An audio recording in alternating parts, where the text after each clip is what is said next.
Welcome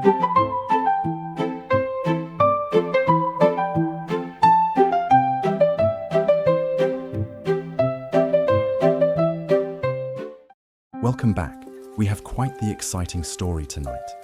What if I told you that every culture has stories, but the Greeks didn't just tell theirs around the fire.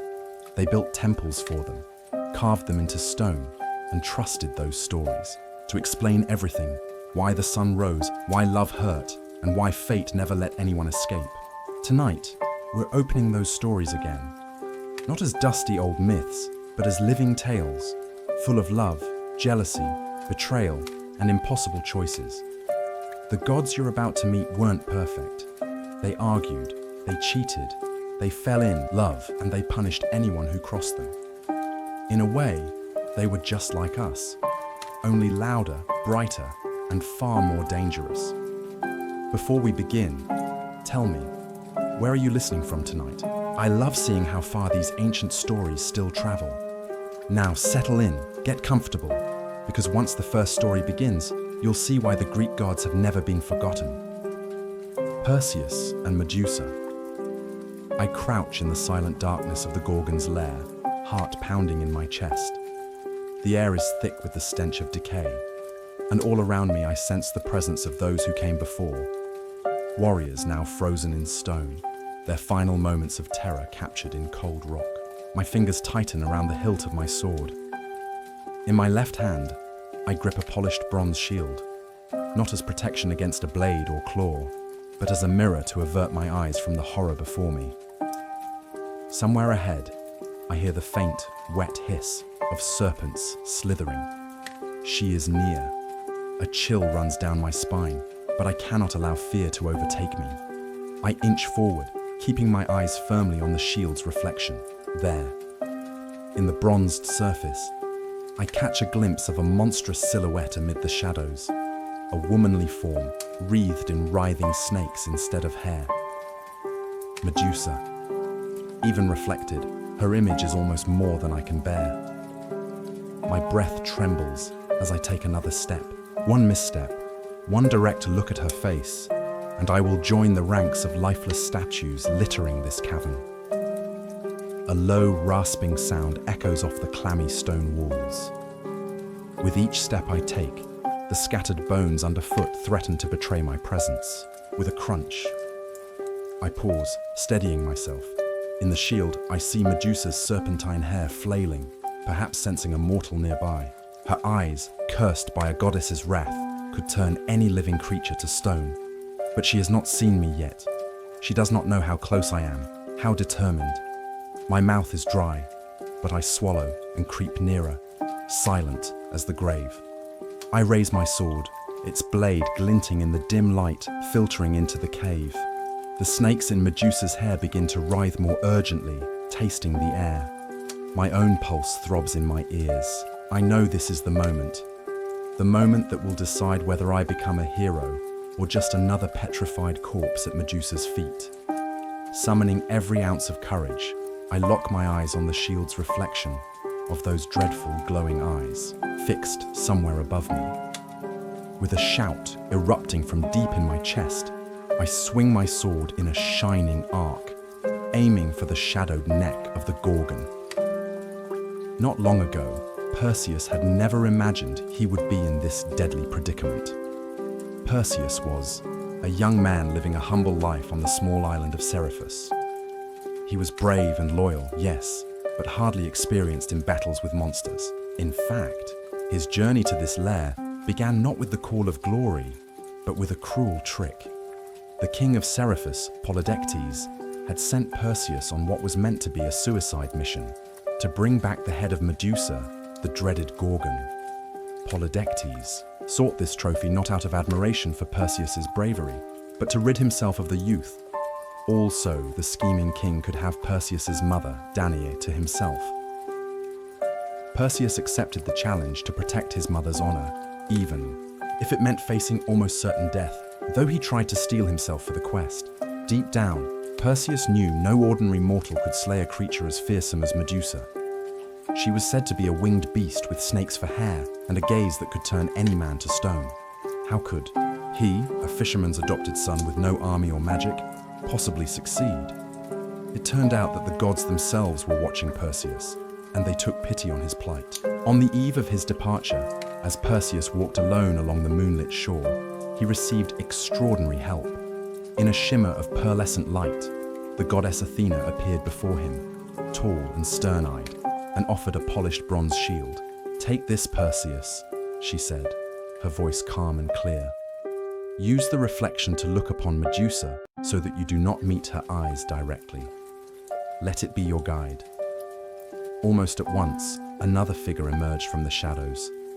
Hermes, the fleet-footed, messenger of the gods, bearing winged sandals for Perseus's feet and a special curved sword that gleamed with divine sharpness. "These sandals will carry you faster than any mortal could run, even through the skies," Hermes explained with a reassuring smile. "And this sword will be unbreakable against even the hardest scales."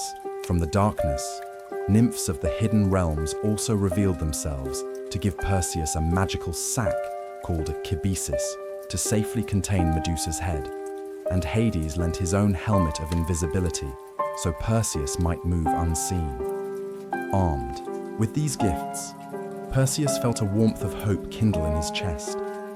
He bowed gratefully to his divine benefactors. "Thank you," he whispered, determination lighting his eyes.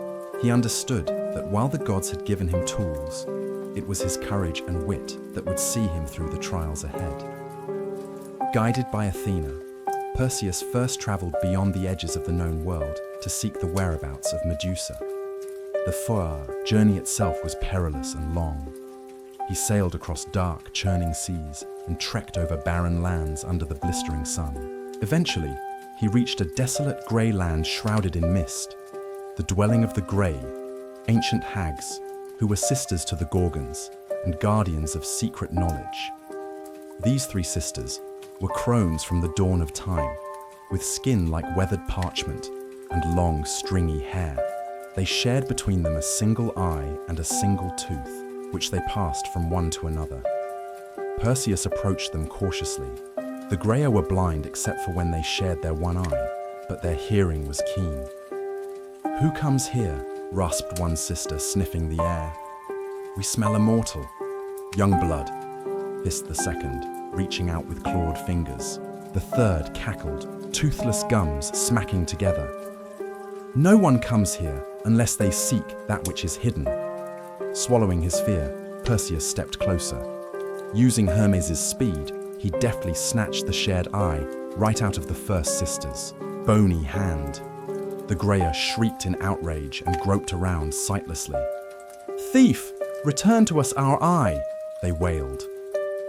Though it pained him to torment these old creatures, Perseus knew he needed their knowledge. Holding the eye just out of their reach, he spoke firmly. "Wise sisters, I will return your eye, but only after you tell me how to find the nymphs who guard the secret location of Medusa and her sisters." The three hags hissed and spat, their lone tooth chattering as if in frustration. Blind and desperate, they had no choice. In quavering voices, they revealed the hidden path Perseus must take, a path beyond the edge of Oceanus, the great ocean that encircled the world, to the land where the Gorgon sisters dwelled in eternal night. Satisfied that they had fulfilled their part, Perseus carefully placed the eye on a flat stone and backed away. The Graeae scrambled for their precious eye, and as soon as one snatched it up and popped it back into the empty socket beneath her brow, they vanished into the gloom, grumbling curses at the departing hero. With their directions and the speed of Hermes' sandals, Perseus journeyed on. The landscape grew twisted and lifeless as he neared the Gorgon's realm, a remote island cloaked in perpetual twilight. No birds sang here. The very wind seemed to hold its breath. Perseus eventually came upon a cavern entrance littered with stone figures in lifelike poses. Here a warrior mid-scream, there a sailor raising his shield, all victims of the Gorgon's gaze. Steeling himself, Perseus donned Hades' helmet of invisibility and felt a cool ripple as his form vanished from mortal sight. Thus cloaked, he stepped into the shadows of Medusa's lair. Inside the dank cave, Silence prevailed, except for the drip of water and the soft slithering sounds that made his skin crawl. Athena's shield was clutched tight in Perseus's left hand, angled just so to catch the flickers of torchlight on the walls. In that makeshift mirror, he finally glimpsed Medusa herself, and his blood ran cold. She was at once both terrifying and strangely sorrowful. Her once beautiful face twisted in anguish and fury, ringed by a crown of snakes that hissed and coiled. Golden scales armored her forearms and rattled softly with each movement. Medusa was not alone. Beside her lay her two immortal sisters, Stheno and Euryale, also fearsome in countenance. Thankfully, all three Gorgons appeared to be asleep, for now their eyes closed. Even so, Perseus dared not look directly. Guided by the reflection in the shield, Perseus crept closer, step by cautious step, until he was within arm's reach of the sleeping Medusa. His own breath sounded deafening in his ears. He silently prayed to Athena to guide his hand, then raised the moonlit blade that Hermes had given him. In a single, swift motion, he brought the sword down upon Medusa's neck with all his strength. The blade, blessed by the gods, sliced cleanly through. In that instant, the cave erupted into chaos. Medusa's eyes flew open, glowing a furious yellow, but it was too late. Her head was already severed from her body. From the blood gushing forth sprang wonders that Perseus could never have imagined.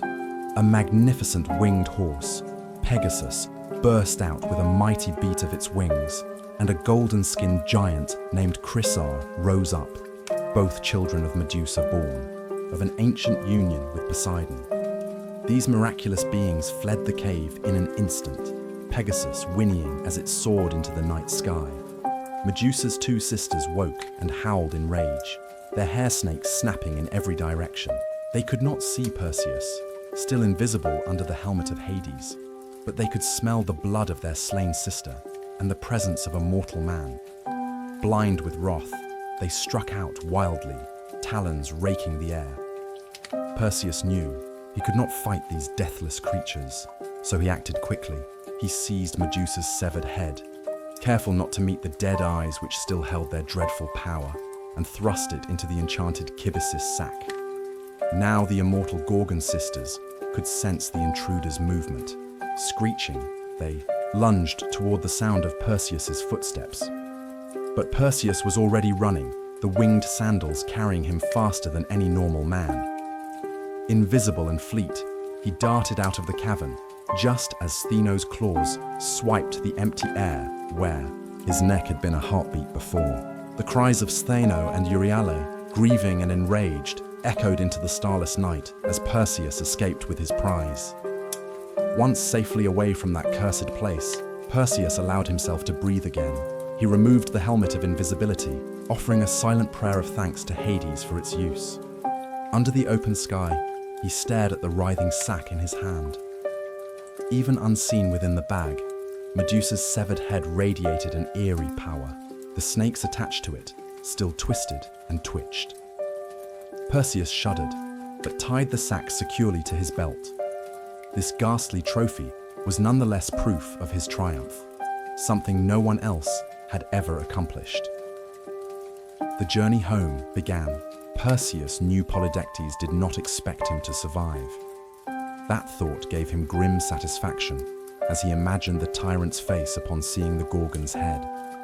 But many trials still lay ahead before he could return to Seriphus. Setting off, through the skies with his winged sandals, Perseus soared over far-flung lands. The wind was cool against his face as dawn broke, painting the horizon in rose and gold. He felt a renewed sense of life. He had done the impossible and lived as he traveled. Perseus soon encountered a faraway kingdom in dire need of help. High on a sea cliff, he saw a young woman chained to the rocks by her wrists, her white dress whipping in the ocean breeze. Below her, the frothing sea churned, and from the depths emerged a monstrous sea serpent with scales glistening in the morning sun. The beast let out a roar that made the very cliffs tremble. Without hesitation, Perseus swooped down to investigate. The The girl saw this stranger with winged sandals approach and cried out, "Stranger, flee! The monster comes for me. Please, save yourself." Yet Perseus had the heart of a hero. He could not simply fly by and ignore such a scene. He learned that her name was Andromeda, a princess doomed to be sacrificed to this sea monster because of her mother's foolish boasting that her daughter's beauty surpassed the Nereids, the sea nymphs. Hearing this, the sea god had sent a terrible creature to punish the kingdom, and only giving Andromeda to the beast could stop its wrath. Even as Andromeda explained, the sea monster reared up, its massive jaws gaping to swallow her whole. Perseus acted swiftly. He remembered the power he carried at his side. Reaching into the kibyssus, he drew out Medusa's head by a snake-infested lock of hair, careful to avert his gaze. He held the head aloft towards the charging monster. The creature's furious eyes met the dead eyes of Medusa, and immediately the monster's flesh began to stiffen.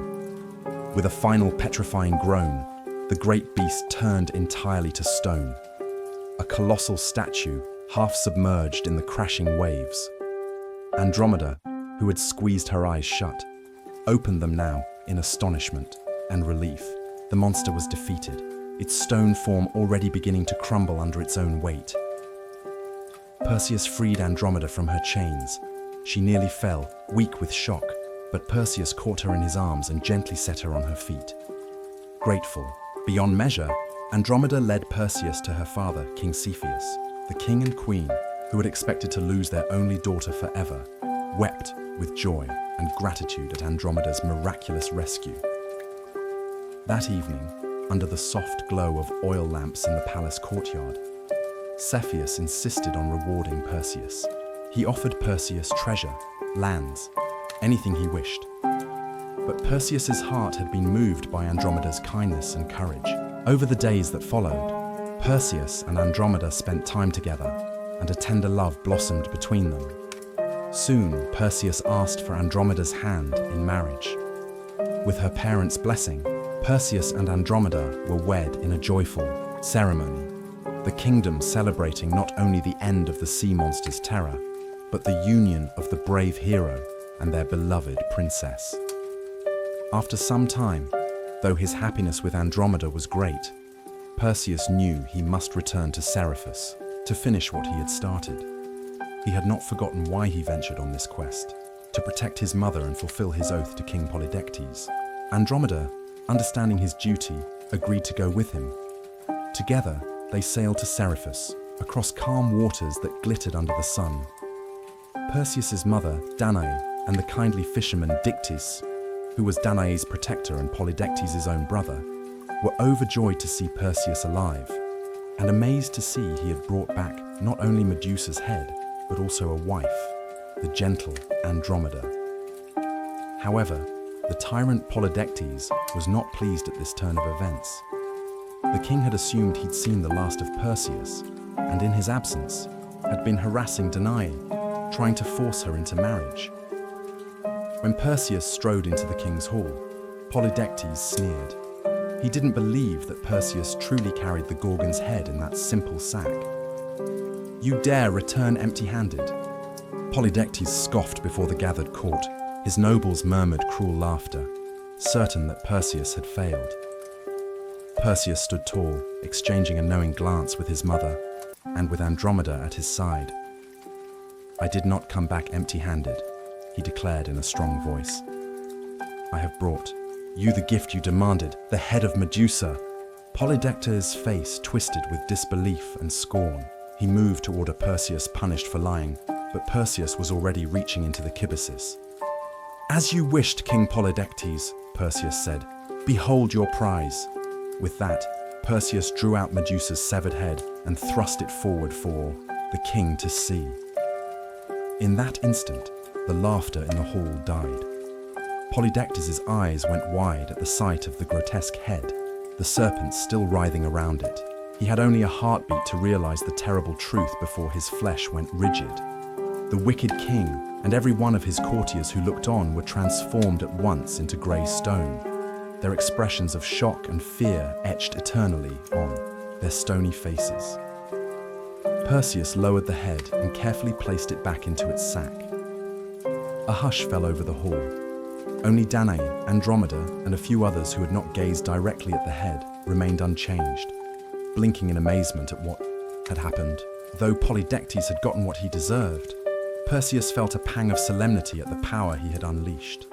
He handed Medusa's head to Athena's waiting priests so that it could be safely kept away from harming any innocents. In time, it would be given back to Athena herself, who would set the Gorgon's head upon her shield, the mighty Aegis, to terrify and protect in times of need. With the tyrant gone, the island of Seriphus breathed a sigh of relief. The kindly Dictys was chosen by the people to become the new king, a just and gentle ruler, and now Perseus's stepfather, for Dictys and Danae eventually married. Perseus and Andromeda remained on Seriphus for a while, enjoying a peaceful life by the sea.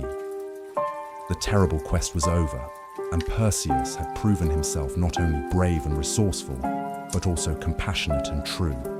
Perseus eventually found a new home and founded the city of Mycenae, where he ruled wisely with Andromeda by his side. Their story became one of the great legends told by bards across Greece. And what of the fearsome Medusa? In death, her name, he lived on as well. Athena, grateful for Perseus's victory over the monster, placed an image of Medusa's head upon her shield as a permanent symbol of protection. Thus, the once terrifying power of Medusa was tamed and turned toward defending the innocent. People would whisper prayers to Athena, knowing that the sight of Medusa's face on the goddess's aegis could still strike fear into the hearts of the unjust. Perseus's tale, from humble beginnings on Seriphus to the daring quest and beyond, is one of courage, cleverness, and destiny.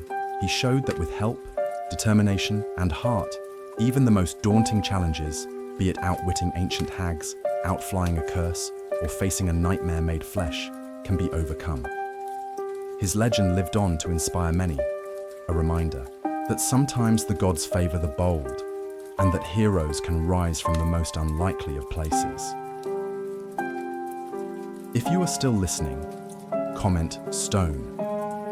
Let's confuse all the listeners who couldn't make it this far, like our own inside joke. Story 2. Orpheus and Eurydice. Orpheus was known far and wide as the greatest musician to ever live.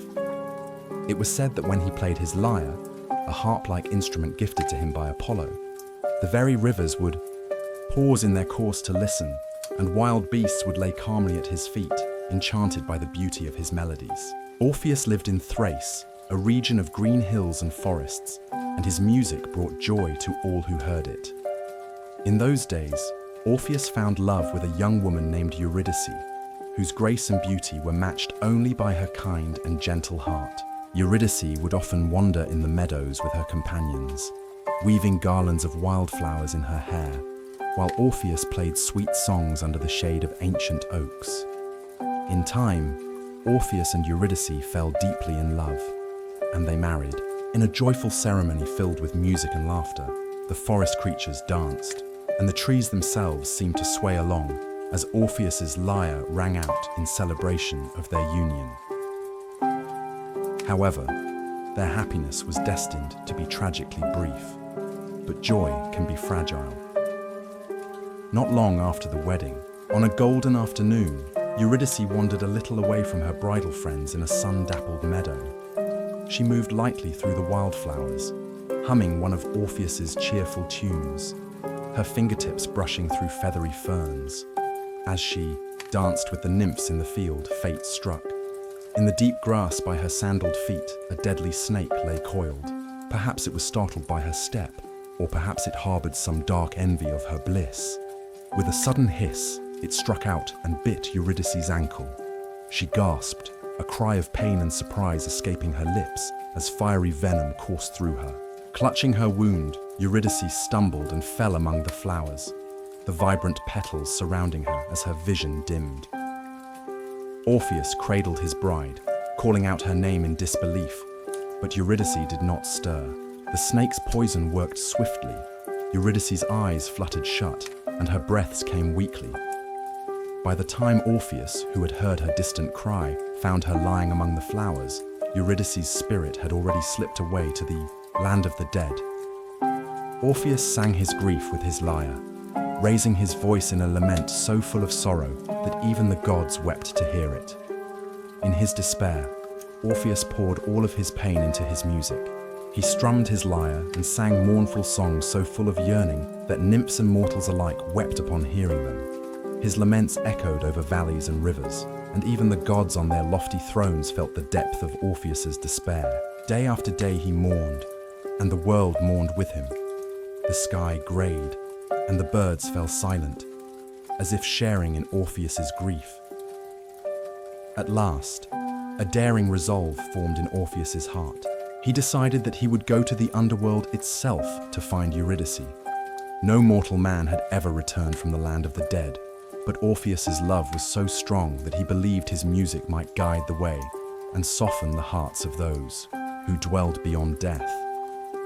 With determination and hope flickering in his chest, Orpheus set out to do what no living man had done, to enter Hades and bring back the soul of his beloved. Orpheus traveled to the very edge of the living world, to a cavern that led down into the earth, a known gateway to the underworld. As he stepped into the darkness, he began to play his lyre, softly at first, a gentle melody to accompany his descent. The air grew cold and thick with gloom. Eventually, he came upon the black waters of the river Styx, the great river that all souls must cross to reach the realm of Hades. There, in a creaking wooden boat, was the fearsome ferryman Charon, skeletal and hollow-eyed, who ferried the souls of the dead. Charon normally did not allow the living to cross the Styx, but as Orpheus played a haunting tune on his lyre, the ferryman paused. The mournful music stirred something within that ancient spirit. Without a word, Charon extended a bony hand and beckoned Orpheus into the boat. With each stroke of the oar, Orpheus's music swelled, echoing across the dark, glassy water. Even the usually restless souls of the newly dead sat quietly in the boat, as if soothed by the lyre's song. On the far shore of the Styx, the massive gates of the underworld loomed. Before them crouched the mighty guardian Cerberus, a giant three-headed dog with eyes like burning coals and teeth sharp as daggers. When Orpheus approached, Cerberus lunged, all three mouths snarling, but then the creature halted, ears perked. Orpheus had begun to play a light, lilting melody, weaving a lullaby into the still, stale air. The ferocious dog, beguiled by the gentle tune, slowly lowered its heads. One by one, the monstrous eyelids drooped, and with a heavy thud, the beast curled up and fell into a deep slumber. Orpheus tiptoed past the sleeping guardian, never ceasing to pluck the strings that twinkled with soft notes. Now Orpheus ventured deeper into Hades' realm, through ashen fields known as the Fields of Asphodel, where countless ordinary souls drifted like pale leaves in a windless autumn. The air hung heavy and still. Here and there, ghostly figures turned their heads as he passed, their faces yearning and memories of life flickering in their eyes. They shuffled forward silently to follow the faint strains of living music, like moths to a distant flame. Some whispered Eurydice's name as he passed, as if the very utterance of something so human and loving was foreign yet wonderful in that muted land of shadows. Finally, Orpheus reached the throne room of Hades, the stern god of the dead, and his Queen Persephone. The king and queen of the underworld regarded the mortal who stood before them, astonished that a living man had made it so far. Hades' black eyes flashed with challenge and curiosity. Mortals had come here before, but none had ever left. Before the dread god could speak a word, Orpheus knelt and lifted his lyre once more. He began to sing, pouring every ounce of love and anguish in his soul into his voice. His song spoke of Eurydice's gentle smile and the golden mornings they shared, of the emptiness that now stretched before him without her by his side. Each note was a tear, each chord a plea. Orpheus sang of how Eurydice had been the light of his life, and how unbearable and hollow that life had become in her absence. As his fingers moved deftly over the lyre strings, the melody that flowed forth was heartbreak made sound, more achingly beautiful and sorrowful than anything ever heard on earth or in the depths below. As Orpheus sang, the entire underworld seemed to pause. The shades of the dead gathered silently, swaying like a quiet sea of ghosts. Persephone's eyes filled with tears at the mournful beauty of the song, and even Hades's stern visage softened. A single tear traced down his cheek and glistened in his dark beard. The unyielding fates themselves stopped their weaving to listen, and the Furies, who punish the damned, wept into their serpentine hair. For the first time ever, Hades felt the sorrow of a mortal as if it were his own. When the final note of Orpheus's plea faded, the throne room was utterly silent, except for Orpheus's ragged breaths and the soft weeping of Persephone. For a long moment, Hades and Persephone sat in silence, overcome by the melody. Finally, Hades cleared his throat, attempting to regain his composure. The god's voice, when he spoke, was resonant and deep, but notably gentler than before. "Orpheus," he began slowly, "never before has a mortal's presence been felt so strongly in my realm. Your music, your love, it has moved even my heart, which is not easily stirred.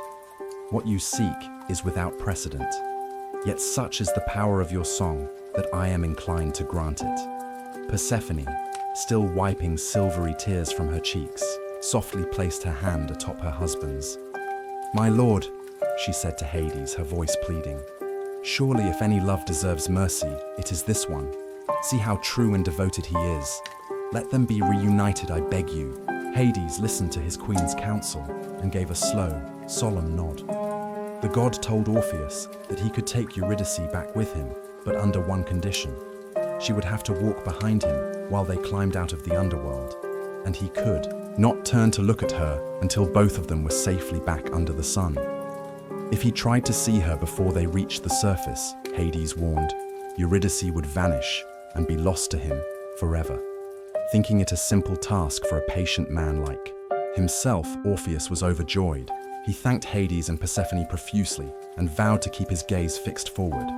Persephone called softly into the shadows, and Eurydice's ghost emerged from the crowd of spirits. Psyche looked just as Orpheus remembered, lovely and graceful, though now pale and drifting like mist.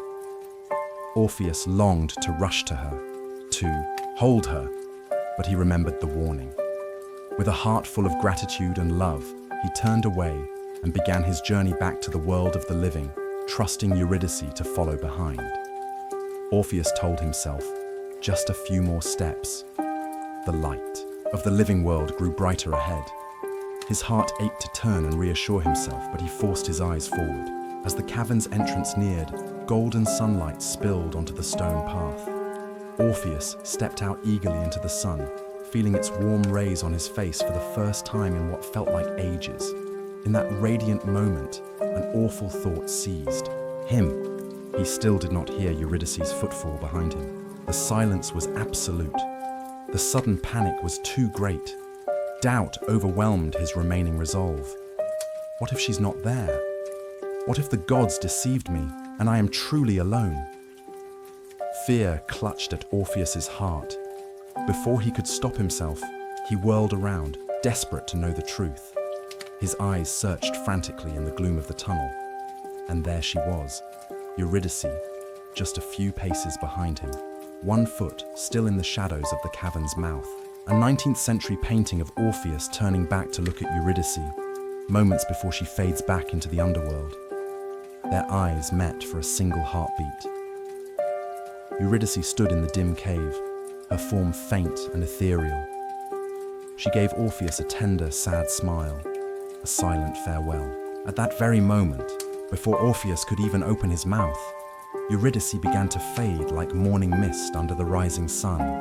Orpheus lunged forward with a cry, reaching out to seize her hand, but his fingers closed on empty air. Eurydice was gone. Only the echo of her voice, soft and loving, lingered for an instant. Goodbye, my love. Orpheus had failed. Eurydice was truly lost to him now. by his own momentary lapse of faith. For a long while, Orpheus stood motionless at the mouth of the cave, the sunlight he had so anticipated now harsh and unforgiving. Finally, a keening wail of anguish tore from his throat. He had come so close to joy, only to lose it forever with one glance. Broken with grief, Orpheus stumbled back down the hill, out of the light. He wandered the hills of Thrace once more, but now alone and broken. Day after day, Orpheus roamed through forests and along riverbanks, playing only songs of heartbreak on his lyre. There was no melody of joy left in his fingers, only laments that made all who heard them weep. Gentle wild animals, remembering his kindness, gathered around him and bowed their heads as if in mourning. The trees themselves seemed to bend their branches low, leaves rustling soft sighs to accompany his dirges. The rivers that once danced at his music now flowed slow and somber, carrying the sound of his sorrow downstream. People from nearby villages sometimes caught sight of Orpheus at twilight, a solitary silhouette atop a hill, lit by the last rays of the sun, pouring out his soul in song. They would hear him imploring the wind and sky, hoping that somehow his notes might reach Eurydice's ears in the underworld and remind her that she was not forgotten. The gods watched him with pity, for they had never seen a love so steadfast and a sorrow so deep. As the years went by, Orpheus shunned the company of all other women, for in his heart no one could compare to Eurydice. According to some stories, this unyielding devotion angered certain wild followers of Dionysus, frenzied Maenads, who resented Orpheus for spurning all celebrations and advances. One fateful day, in a mad fury, they fell upon Orpheus as he played in a glade, shattering his lyre and tearing him apart in their riotous dance. Thus, his mortal music was silenced at last. Yet even as his life ebbed, witnesses say his severed head, cast into the river, still murmured Eurydice's name as it floated away. A final song carried on the current, echoing his undying love. Though the manner of Orpheus's end differs in each telling, all agree that Orpheus died with Eurydice's name on his lips. The Muses, patronesses of the arts and companions of Orpheus's mother Calliope, gently collected the pieces of his shattered body and buried him with honor. Some say they set his lyre among the stars as a constellation, so that his music would be remembered for all time. Others say his soul found peace at last in the underworld, where Orpheus and Eurydice were reunited as silent shades, walking together, hand in hand, through the meadows of Asphodel. In death, no rule forbade Orpheus to look upon his beloved, and so their spirits could finally gaze at each other freely, never again to be apart. The tale of Orpheus and Eurydice has been told in hushed voices for generations. It is a story of a love so strong it dared to challenge even death, and of the fragility of trust and hope. Orpheus's music could charm all of creation, yet even he could not escape the inexorable rule of fate. His journey reminds us that true love can inspire the greatest bravery and creativity, illuminating even the darkest places. But it also teaches that some outcomes, once set in motion, cannot be changed. Still, there is a bittersweet comfort in the end of the story. Orpheus and Eurydice, separated in life, were ultimately reunited in the realm beyond, together for eternity. When we hear a hauntingly beautiful melody or feel a pang of longing in a love song, we might think of Orpheus, for it's said that his music lives on, echoing whenever love and sorrow intertwine. Story 3. King Midas and the Golden Touching. Ancient times, in what is now part of Phrygia, there lived a king named Midas, who was famed for his immense wealth. King Midas ruled a prosperous land, and his treasure vaults overflowed with glittering gold. Yet, for all the gold he possessed, Midas always hungered for more. He adored the precious metal beyond all else. He loved how it shone like captured sunlight and how it symbolized power and abundance. Often, Midas could be found in his treasury, running his fingers through piles of gold coins like a child might play with sand, or gazing in rapture at the soft reflection of his face in a burnished gold vase. Despite his greed, Midas was not cruel or evil. He was, however, foolish in his desires. He tended to forget that there were things far more important than riches. Things like love, wisdom, or even common sense. The gods of Olympus decided that Midas's obsession with wealth was due for a lesson. And so events were set in motion that would teach the king the true value of what he held dear. One day, Midas had a curious encounter. His servants found an old satyr named Silenus wandering lost in the palace gardens. Silenus was a follower and dear friend of Dionysus, the god of wine and revelry. The satyr had fallen asleep under a rose bush after too much wine and had gotten separated from Dionysus's company. Recognizing the old satyr, King Midas welcomed Silenus warmly instead of sending him away.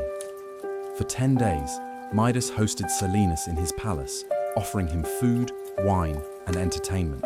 In return, Silenus delighted Midas and his friends with fantastical stories of far-off lands and secrets of the gods.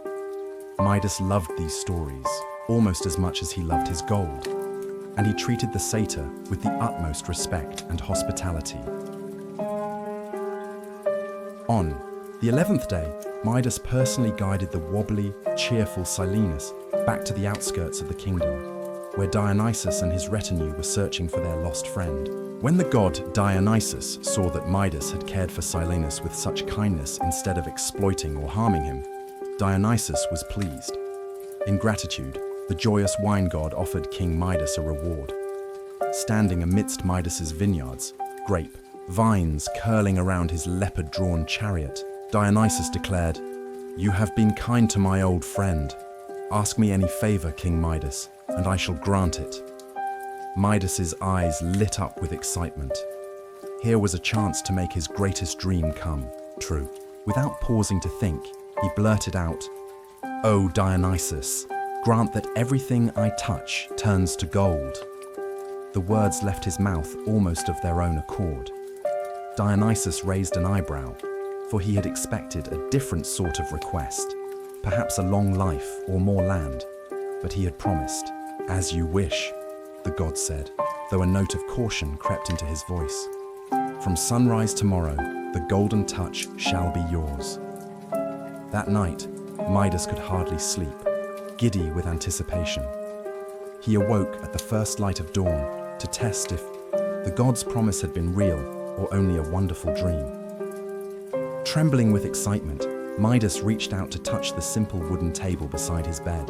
In an instant, before his astonished eyes, the wooden table transmuted. Its pale grain shone and hardened into pure, solid gold. Midas laughed in delight. It worked. He touched a chair. The chair turned to gold, its legs clinking heavily on the marble floor. He brushed his hand across a silk curtain. It became heavy with golden threads. In a frenzy of joy, the king ran through his palace, transforming everything he could lay his hands on. The ivory hall columns gleamed yellow and brilliant. The roses in the gardens stiffened into golden blooms, and even the small fountain in the courtyard, when splashed by his fingers, saw its water turn into a cascade of liquid gold. Overcome with euphoria, King Midas could scarcely believe his luck. By the time he sat down for breakfast, he had turned half the objects in the palace into gold. Servants carried in a platter of his favorite foods, ripe figs, warm bread, and a goblet of red wine. Midas, suddenly hungry after all his excitement, reached out and casually picked up a fig. The moment his fingers closed around the tender fruit, it hardened into a golden lump. "Oh!" Midas exclaimed in surprise. Perhaps a fig was too small, so he tore off a piece of bread instead, but the bread too gleamed, his fingerprints leaving bright gold patches on the crust. He lifted his cup. The red wine within solidified into molten gold. Midas's throat clenched in fear. He attempted to take a bite of the gilded bread and nearly cracked a tooth. It was like biting a metal brick. Panic creeping in, Midas realized that he could not consume gold. No matter how delicious it might look, it would sit cold and heavy, impossible to chew or digest. Alarmed and growing hungry, the king pushed himself away from the breakfast table.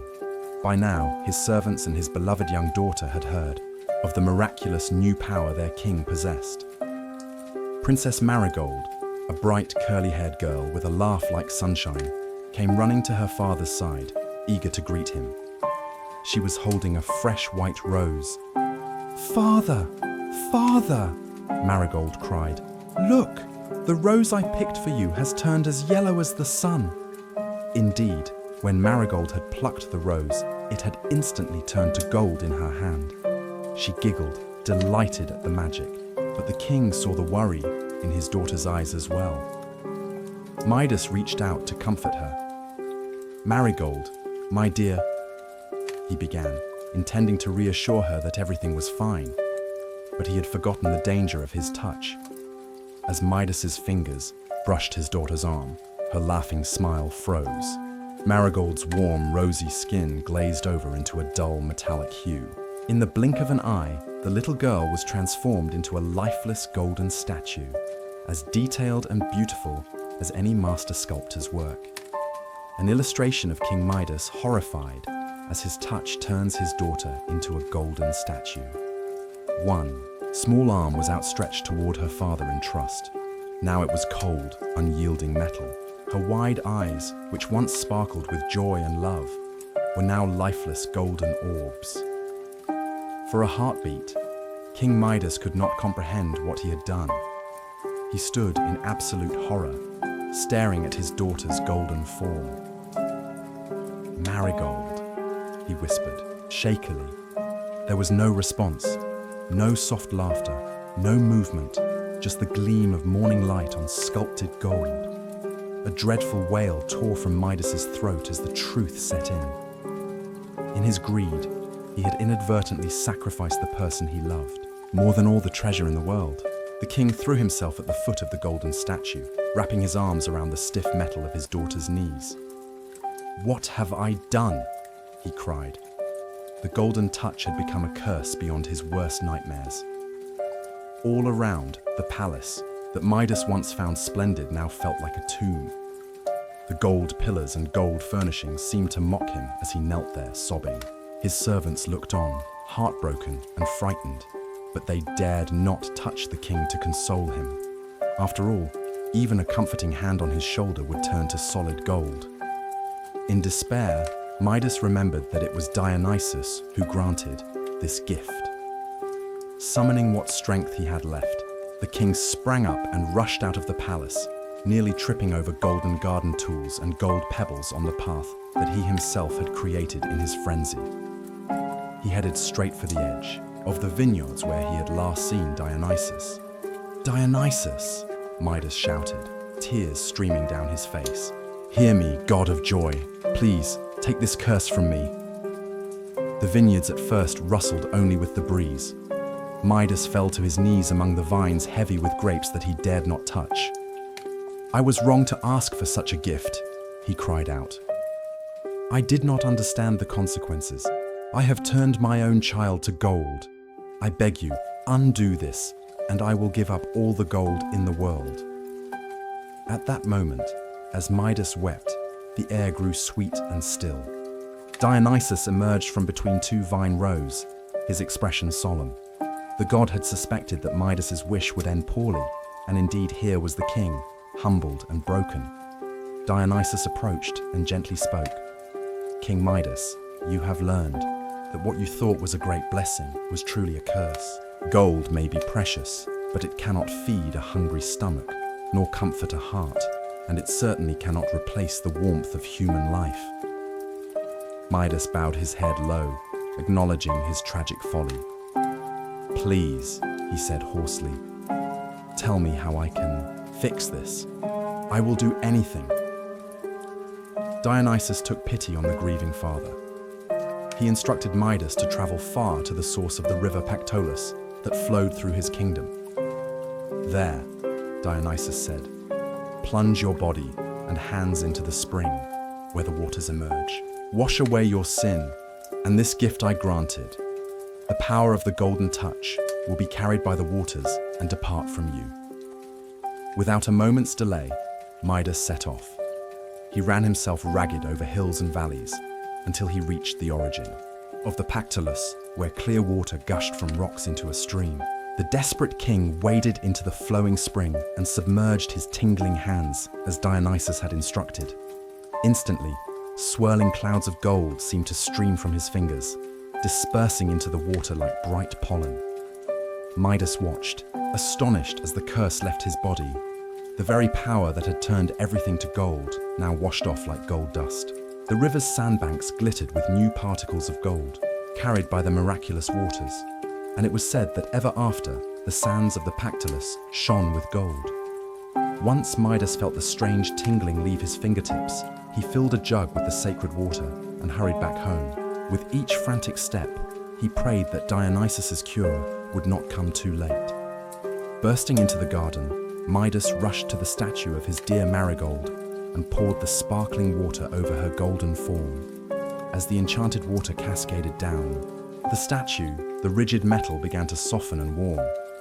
Colour bloomed back into Marigold's cheeks. Her eyes fluttered open in confusion. One moment she had been reaching for her father, and the next she was drenched and blinking. "Father, why am I all wet?" she asked, her voice exactly as Midas remembered. The sweetest sound on earth.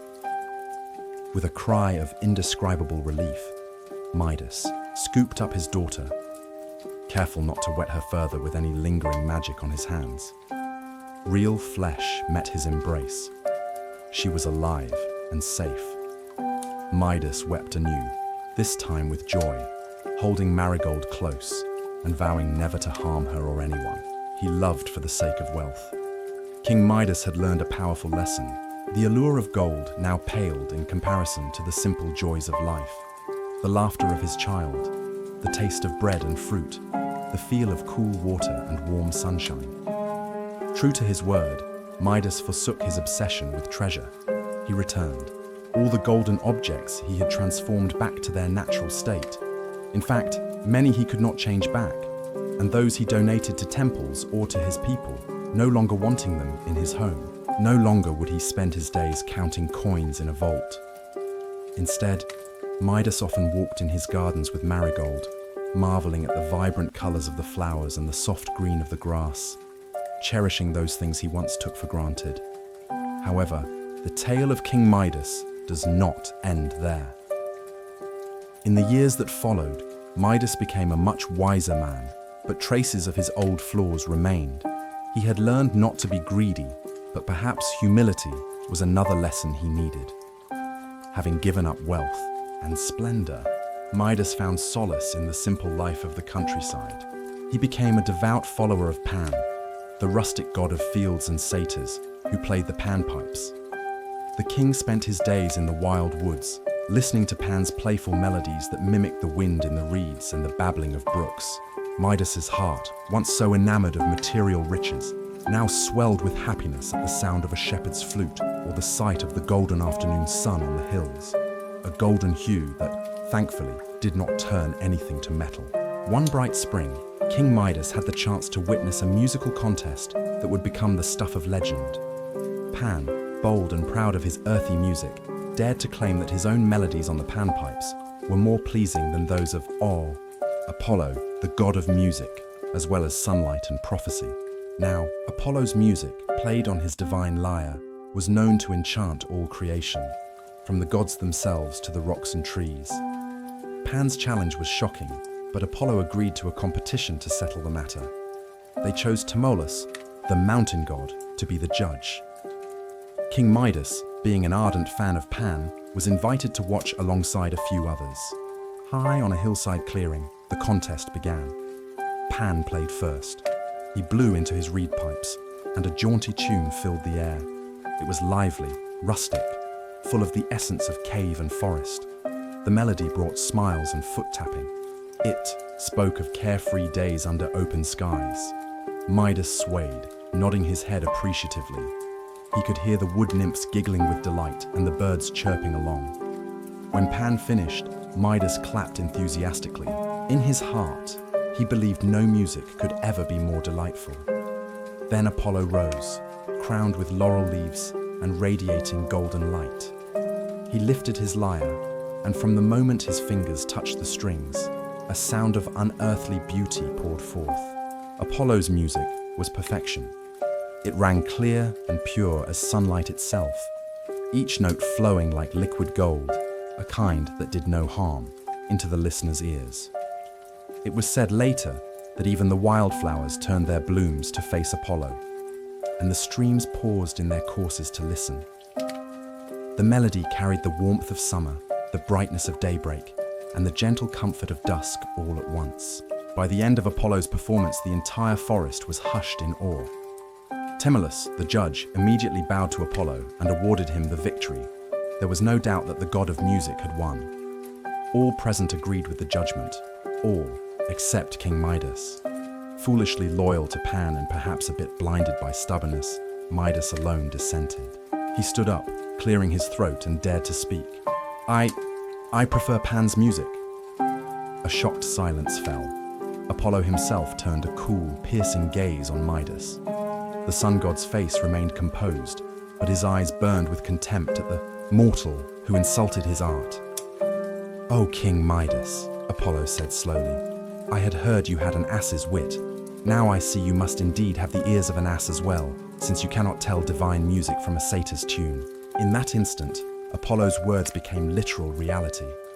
Midas felt a strange tingling, and the spectators gasped. The king reached up to find that his human ears had elongated and become covered in fine grey fur. They flopped absurdly. The long, pointed ears of a donkey now sprouted from Midas's head. Pan looked away, hiding a grin, and the mountain god Timolus chuckled.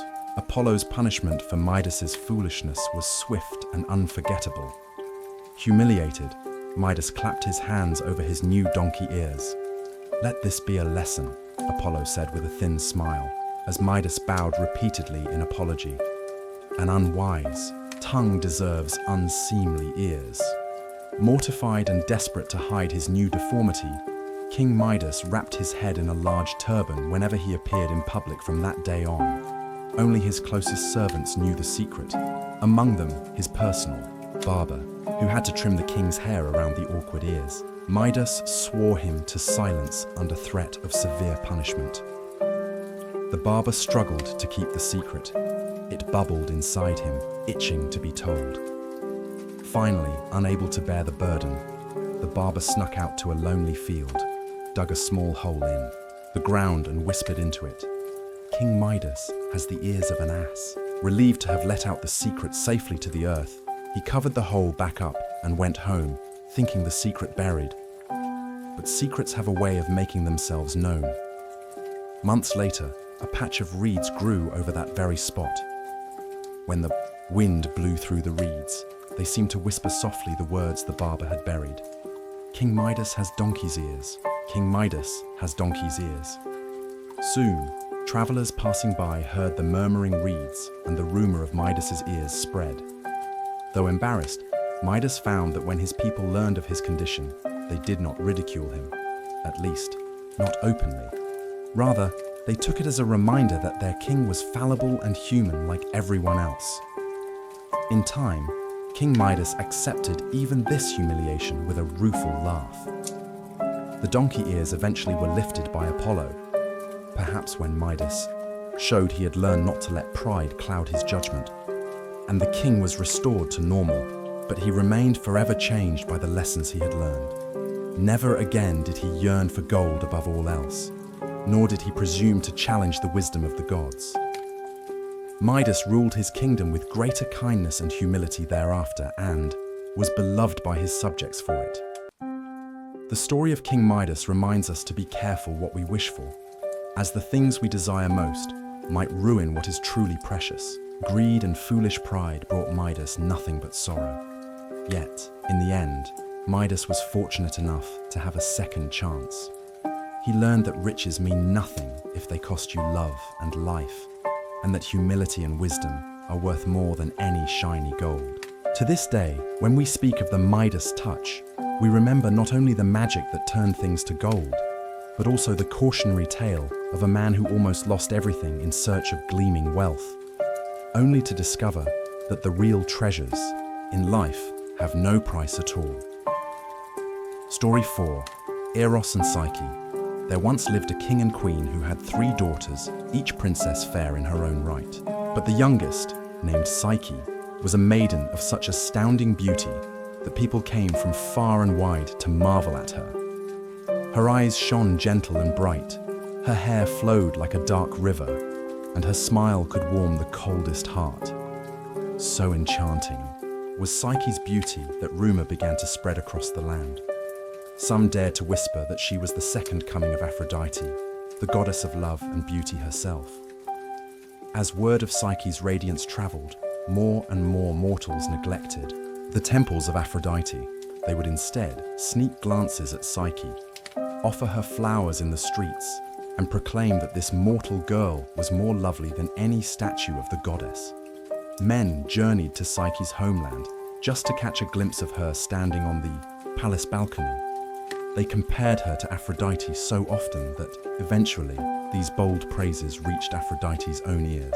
On her shining throne on Mount Olympus, Aphrodite grew furious and jealous that a mortal girl was being elevated above a goddess in the hearts of the people. How dare they? Aphrodite fumed.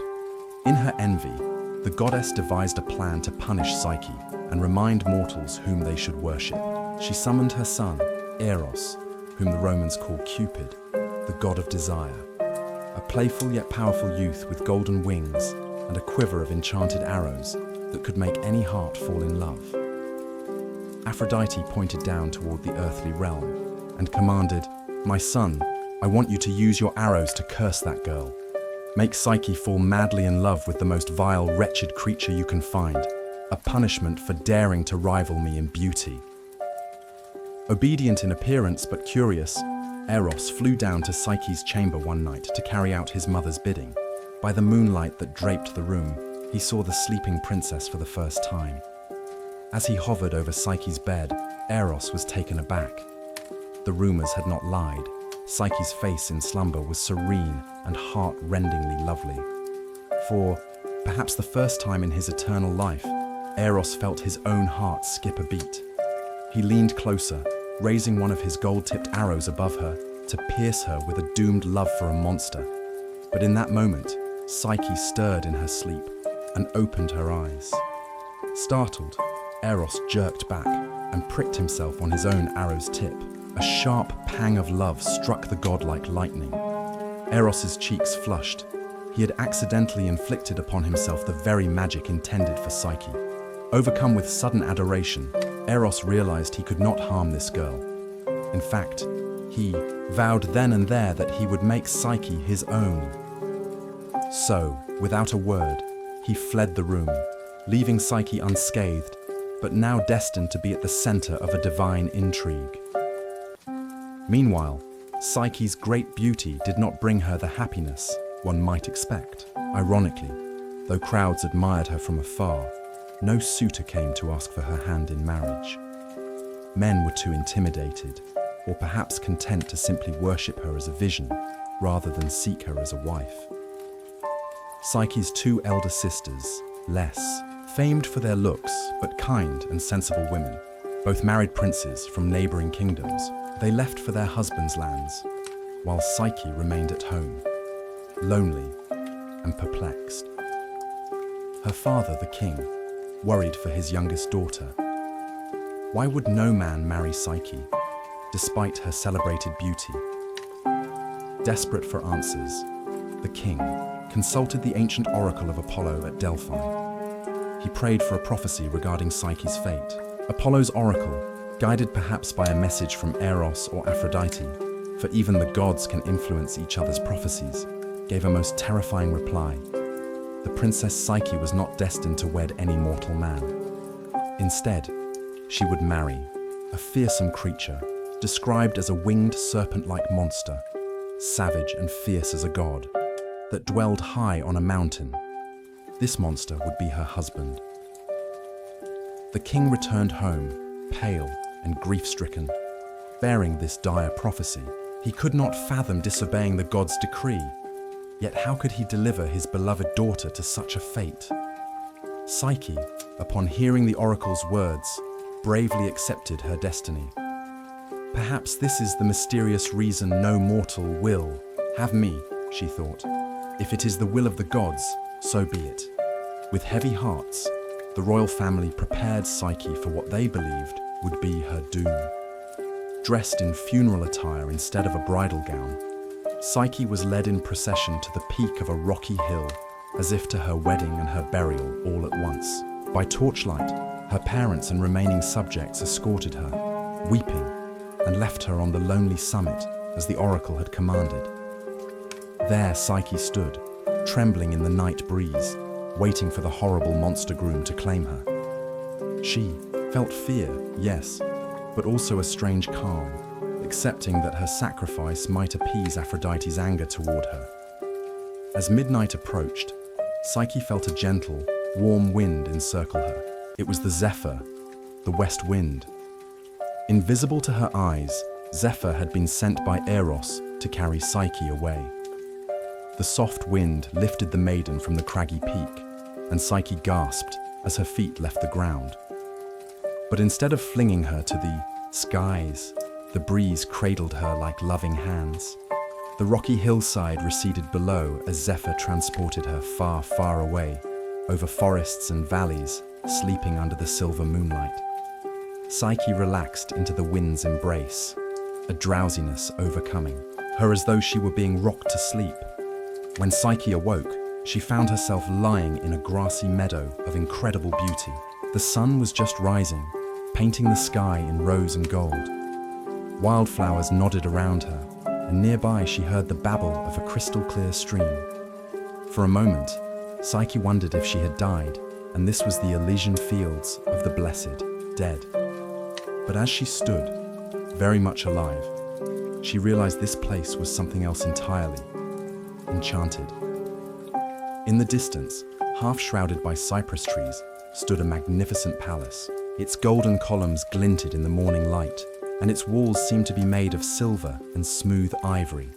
It was a mansion worthy of Zeus himself. Could this be the home of the monster the oracle spoke of? Summoning her courage, Psyche approached the grand palace. Strangely, her footsteps were the only sound. No servants or guards were in sight. At the open doors, she hesitated, then crossed the threshold. Inside, she beheld hallways of marble and gold, intricate mosaics on the floors, and finely carved ceilings above. The rooms were filled with luxurious furniture upholstered in rich fabrics, tables spread with glittering dishes and fine wines. It was as if a grand feast had been prepared for her, yet not a single soul attended it. Psyche marveled at a golden lyre resting on a pedestal.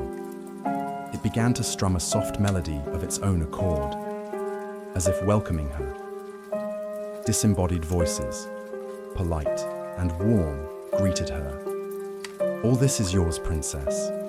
Please refresh yourself. We are your humble servants, though you see us not." Psyche realized invisible hands were at work, servants of the wind or spirits of the place, catering to her every need. They brought her water to bathe her travel-weary feet. She only saw the shimmering stream fill a basin on its own, and the air itself braided her hair with fragrant blossoms. Though bewildered, Psyche felt no threat here, only comfort. She dined on the delicious foods laid out, fresh fruits, warm bread, and honeyed wine, served by unseen attendants who ensured her cup was never empty. After her long ordeal, she found herself relaxing. Surely, she thought, this could not be the lair of a cruel monster. As twilight fell, Psyche explored a bedchamber prepared for her, a room draped in silks and lit with softly glowing lamps. Despite the strangeness of her situation, she felt safe. That night, in the enveloping darkness, Psyche sensed a presence enter her chamber. Her heart pounded. Was this her fated husband at last? She could see no one in the gloom, but she heard a gentle voice whisper her name. It was melodious and kind. Psyche did not flee. Somehow she knew in her heart that this was the being who had brought her here. Not a hideous monster, but something or someone, unseen yet caring. Her husband, for he must be so, spoke softly to her from the shadows. He promised that he would never harm her, and Psyche, hearing the tenderness in his voice, believed him. He came to her in the darkness and embraced her. Psyche could feel that he was indeed no serpent or beast. He felt like a man, warm and strong. Yet he remained hidden under cover of night. He only said, "You must not see me. I cannot show you my face. Trust in our love, and all will be well. If you ever look upon me, you will bring ruin upon us both." Psyche, recalling the oracle's words, wondered why he insisted on secrecy. Was he truly a fearsome creature cursed to hide his form? But her heart was so comforted by his presence that she agreed. In that enchanted palace, night after night, Psyche's mysterious husband came to her after sunset. They spoke for hours, and she grew to love his kind words, his laughter, and the way he listened to her soul's deepest thoughts. In the darkness, they shared a bond of trust and intimacy. Psyche's loneliness melted away, and she found herself truly happy. Yet, as time passed, Psyche longed for more. The days were peaceful and dreamlike in the palace, but she missed her family. She wondered how her aging parents were coping with the belief that she'd been devoured by a monster. She also deeply missed her sisters. Sensing her melancholy, by day, the invisible servants would ask if she desired anything. Finally, Psyche confessed that her heart ached to see her sisters and let them know she was alive and well. When her nameless husband visited that night, she gathered her courage and made her plea, though he initially resisted, warning her that her sister's presence could bring trouble. He could not bear to see Psyche unhappy. "Very well," he conceded gently. "At dawn, your sisters shall be brought here by the Zephyr.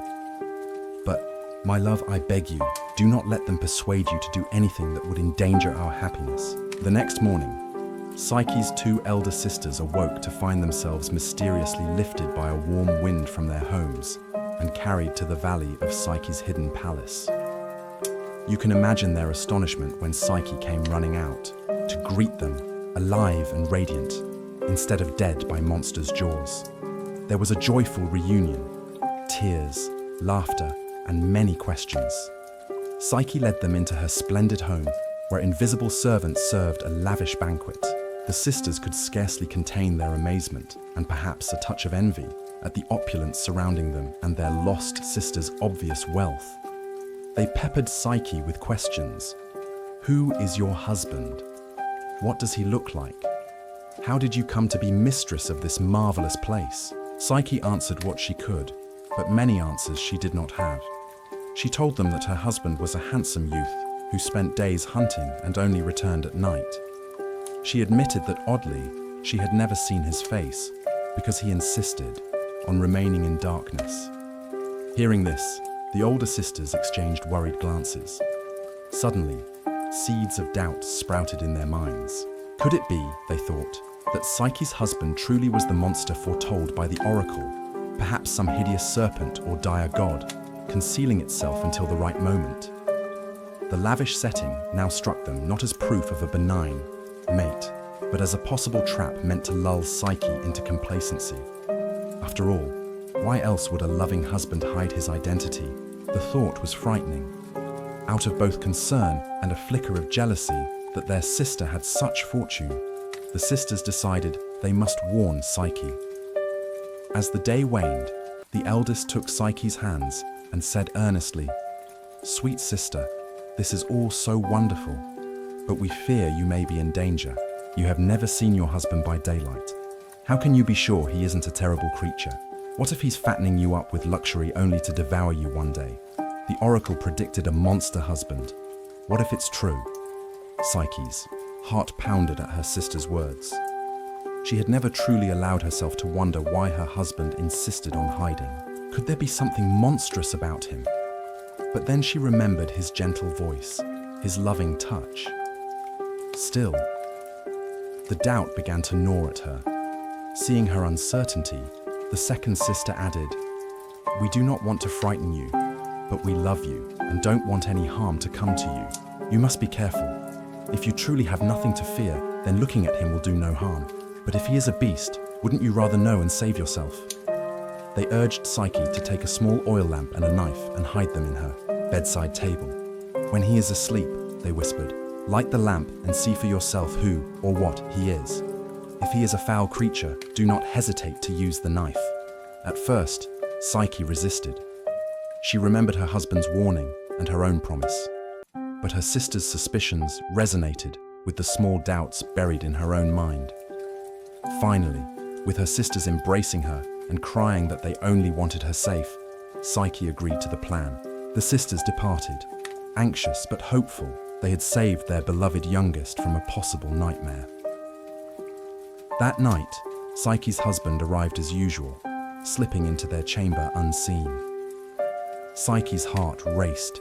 She could barely speak during their usual loving conversation, burdened by the secret plan.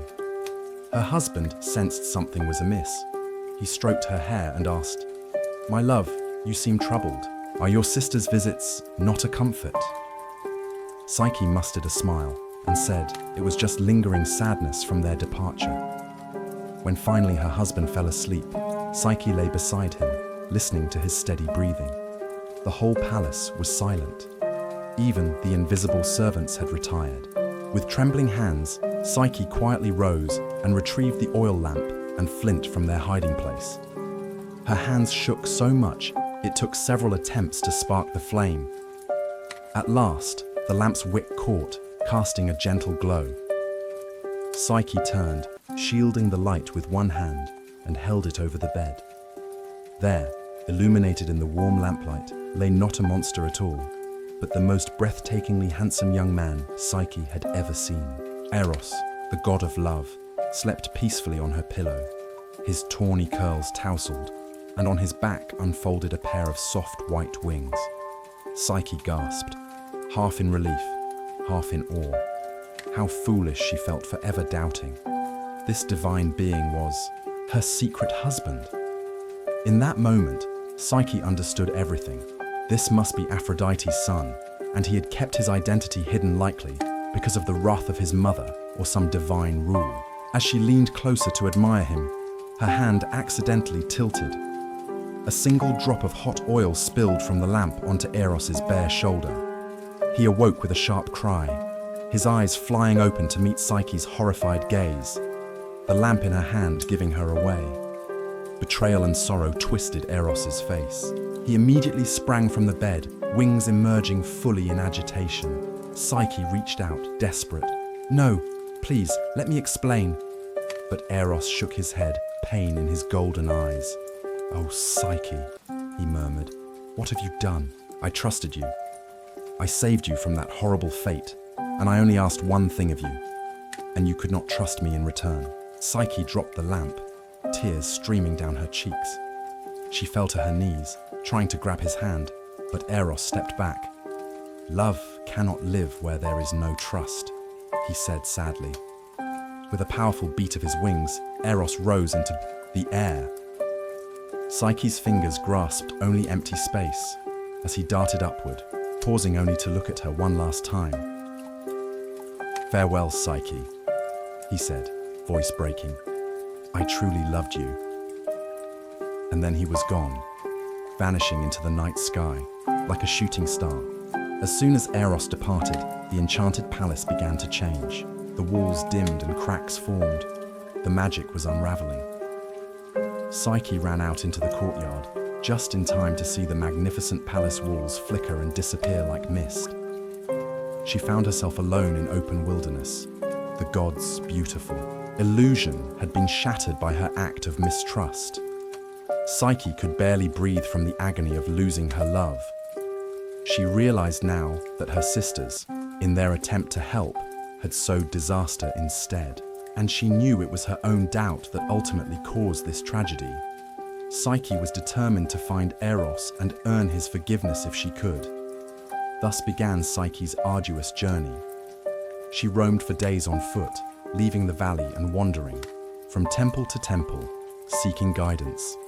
She prayed at shrines to every god she could think of, hoping someone would aid her in finding Eros. Eventually, Psyche made her way to a sanctuary of Aphrodite. It might seem unwise to approach the very goddess whose jealousy started all this, but Psyche had no other hope. Kneeling before Aphrodite's altar, Psyche humbly confessed her love for Eros and begged the goddess for a chance to prove herself worthy as a wife for him. Aphrodite heard her plea, and the goddess appeared in all her shining glory, though her expression was not kindly. "So," Aphrodite said coolly, "the little mortal who dares love my son comes to plead her case." Psyche bowed deeply. "Great goddess, I mean no disrespect. Yes, I love your son with all my soul. I have wronged him by my foolishness, and I come seeking to atone and to humbly ask your permission to prove that I am not some scheming mortal, unworthy of him." Aphrodite's eyes flashed. Part of her was still bitter that this girl had been compared to her. "Prove yourself," the goddess echoed with a thin smile. "Very well, mortal. Consider it a series of tests. Should you succeed, perhaps you will prove your devotion. But know this, these tasks will be impossible for a girl like you. You shall likely fail and finally realize the folly of aspiring to the love of a god. Do you still wish to try?" "I do," Psyche replied firmly, lifting her tear-stained face. "I will do anything." Aphrodite narrowed her eyes at Psyche's resolve. Without another word, she led Psyche into a courtyard of her temple. There stood an immense heap of mixed grains and seeds, millet, barley, wheat, lentils, beans. A mountain of thousands upon thousands of tiny seeds all jumbled together. Aphrodite pointed at the daunting pile and said, "Your first task. By dawn, separate these grains into orderly piles, each type of seed with its own kind. Every single one. If I find them mixed when the rooster crows, you fail." With that, Aphrodite vanished, leaving Psyche alone with the impossible chore. Psyche stared at the enormous mound of seeds, despair threatening to overwhelm her. Sorting even a bag of lentils from millet by hand would take days. This was labor fit for an army, not one girl in a single night. Nonetheless, she knelt and began picking one seed at a time, trying to make little piles, wheat with wheat, barley with barley. After only a few minutes, her shoulders slumped. It was futile. The pile was as high as her waist, and night had already fallen. Exhausted from her heartbreak and travels, Psyche could not hold back her tears. She dropped a handful of lentils and sobbed quietly, feeling more alone than ever. But Psyche was not truly alone. Unseen by her, the sympathetic little creatures of the earth had been watching. From the cracks in the ground and from nearby anthills, countless ants emerged. Moved by the tears of this girl who had won the heart of a god, the ants formed a small army around the pile of seeds. One ant general chirped in its tiny voice, "Hurry, friends, the goddess of love has given an order, and we shall help love's cause." In a rush, the ants swarmed the pile. Psyche wiped her eyes as she heard an odd rustling and clicking noise. To her astonishment, she saw line after line of industrious ants sorting the seeds, grain by grain, with astonishing speed and cooperation. They separated wheat from barley, millet from beans, each species of seed finding its own neat mound on the floor. Psyche watched in wonder and gratitude as the tireless ants completed in hours what she could not have done in a year. Before dawn's first light colored the sky, not a single seed was out of place. When Aphrodite returned at sunrise, expecting to find Psyche drowned in a sea of unsorted seeds, she instead found perfectly organized piles and a humble girl with red-rimmed eyes sitting beside them. Psyche silently bowed her head. Aphrodite's lips pursed in annoyance. Clearly, Psyche had received help. The goddess glimpsed a few ants scurrying away, but she could not deny that the task was complete. With a huff, Aphrodite moved on to the second trial. Nearby grew a thicket where the deadly golden sheep of the sun roamed, rams with shining golden fleece and temperaments as fierce as dragons.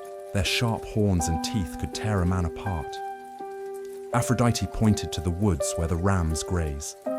"Gather me a tuft of the golden fleece from each one of those wild rams by nightfall," she said. Psyche gulped. During the day, she could, See the rams beyond the river, massive and snorting, their wool glinting like fire in the sunlight. Approaching such beasts meant certain death. Not knowing what else to do, Psyche made her way toward the grazing ground, planning to attempt the task when the noonday sun drove her back. As she sat by the riverbank, despairing, a gentle voice spoke from the reeds. It was the spirit of the green reed by the water, a nymph of the river. The kindly nymph whispered to Psyche, "Do not risk your life by approaching the rams when they are under the sun's heat. They are mad then and will surely kill you. Instead, wait for the cool of late afternoon, when the sheep have calmed down and the golden fleece is snagged on the thorny bushes." The voice continued, giving Psyche detailed instructions. "Look under the oaks and briars by the stream. You will find plenty of their golden wool caught on the branches. Gather those tufts. That will be enough." Psyche learned that she should wait until evening, when the rams would mellow and the golden fleece could be safely collected from where it clung on thorns. She thanked the gentle nymph for this wise advice. Following this guidance, Psyche hid and waited until the sun drifted low. The fierce rams, which had been butting and bellowing all day, eventually settled down, their fiery tempers cooling. When they wandered off to rest, Psyche quietly crept through the fields of tall oak trees and thorn bushes. Sure enough, tufts of glimmering gold wool clung to the branches and thorns where the rams had passed. Carefully, Psyche gathered these, gleaming fluffs of fleece into her apron until she had a sizable bundle from every golden sheep, without ever having to confront a single one. When Aphrodite came to collect the fleece at dusk, expecting failure or a dead girl, Psyche presented her with armfuls of lustrous golden wool. Aphrodite's eyes widened and she pressed her lips tightly, foiled again. Without a word, the goddess handed Psyche a crystal jug. For the third task, Aphrodite pointed to a high cliff in the distance. From the cliffside gushed a dark waterfall that fed into a river far below. "Collect for me a flask of ice-cold water from the Styx, the river that separates the world, of the living from the underworld. Bring it to me from the very source where it cascades over that cliff," she commanded. Psyche's heart sank looking at the distant waterfall. The source was at a treacherous height, surrounded by slippery rocks and perpetually guarded by deadly serpents that hissed and spat venom. No mortal could climb that sheer rock face and survive the guardian dragons that watched over those sacred waters. With dread in her heart, Psyche traveled to the foot of that towering cliff. The waterfall of the Styx crashed down with deafening force, the spray chilling the air. Above, nearly hidden in mist, Psyche glimpsed the crevice from which the water sprang. Coiled around the rocks were indeed serpent-like dragons, their scales reflecting a dull light, their eyes ever watchful. They guarded the spring zealously. Any bird that tried to fly near was snapped up in their jaws. Psyche realized climbing was impossible, and any approach by foot or rope would be suicide. This time, overwhelmed, Psyche felt the futility of her situation pressed down. She knelt on the damp ground, clutching the empty jug, and closed her eyes, whispering a prayer to Zeus, king of the gods, for mercy or aid. At that moment, there was a rush of wind above. Psyche opened her eyes to see a majestic eagle circling down towards her. The bird landed briefly at her feet. This was no ordinary eagle, but one sent, some say by Zeus himself, remembering that Eros was his dear grandson. The noble eagle took the crystal jug in its talons without a word and soared upward. The dragons on the cliffs reared and hissed, but the eagle was swift and cunning. It dodged their snapping jaws and reached the very mouth of the spring. There, where the water of the Styx bubbled up black and cold, the eagle filled the jug to the brim. In a heartbeat, it swooped back down to Psyche, depositing the heavy jug of sacred water into her astonished hands. Then the eagle bowed its head as if acknowledging her courage and flew off into the clouds. When Aphrodite received the flask of Styx water from Psyche, she frowned deeply. It was pure and unmistakable. Mission accomplished. The goddess was running out of ways to break this determined girl. So Aphrodite devised a final trial, one she was sure Psyche could not overcome. "Take this box, girl," Aphrodite said, holding out a small ornate casket. "Go to the underworld, to the palace of Hades and Persephone. Present this box to Queen Persephone and say that I request a fragment of her beauty, enough to last me one day. Do not open the box, then bring it straight back to me. Go now and do not tarry." With that, Aphrodite essentially ordered Psyche to descend into Hades, for who could enter the land of the dead and return alive? Yet the tone in Aphrodite's voice suggested she expected Psyche to actually manage the trip. Perhaps Aphrodite herself was curious how far Psyche's devotion would go, or perhaps she secretly hoped the girl would perish trying, solving the problem neatly. This task was the most dangerous yet, but Psyche steeled herself. If completing this final challenge meant even a chance of seeing Eros again, she would do it. To reach the underworld as a living person, Psyche followed secret instructions that were whispered to her by, some say, the same helpful reed, or perhaps an unseen guide, Eros himself quietly aiding from afar. She learned she must travel to a certain cave, a breathing hole of Hades, and bring with her special offerings, 2 coins and 2 honeyed barley cakes. Psyche undertook the journey with resolve. She arrived at the dark cavern that led down to the underworld. Taking a deep breath, she stepped into the gloom. Inside the cavern, Psyche encountered the shadowy shapes of the dead and nearly lost her nerve, but she pressed on. Presently, she came upon Charon again, the grim ferryman. She offered one of her coins, which he accepted silently, ferrying her across the Styx among the ghosts. On the other side, at the gates, Cerberus snarled and barred her way. Psyche tossed one of the honeyed cakes toward the monstrous hound.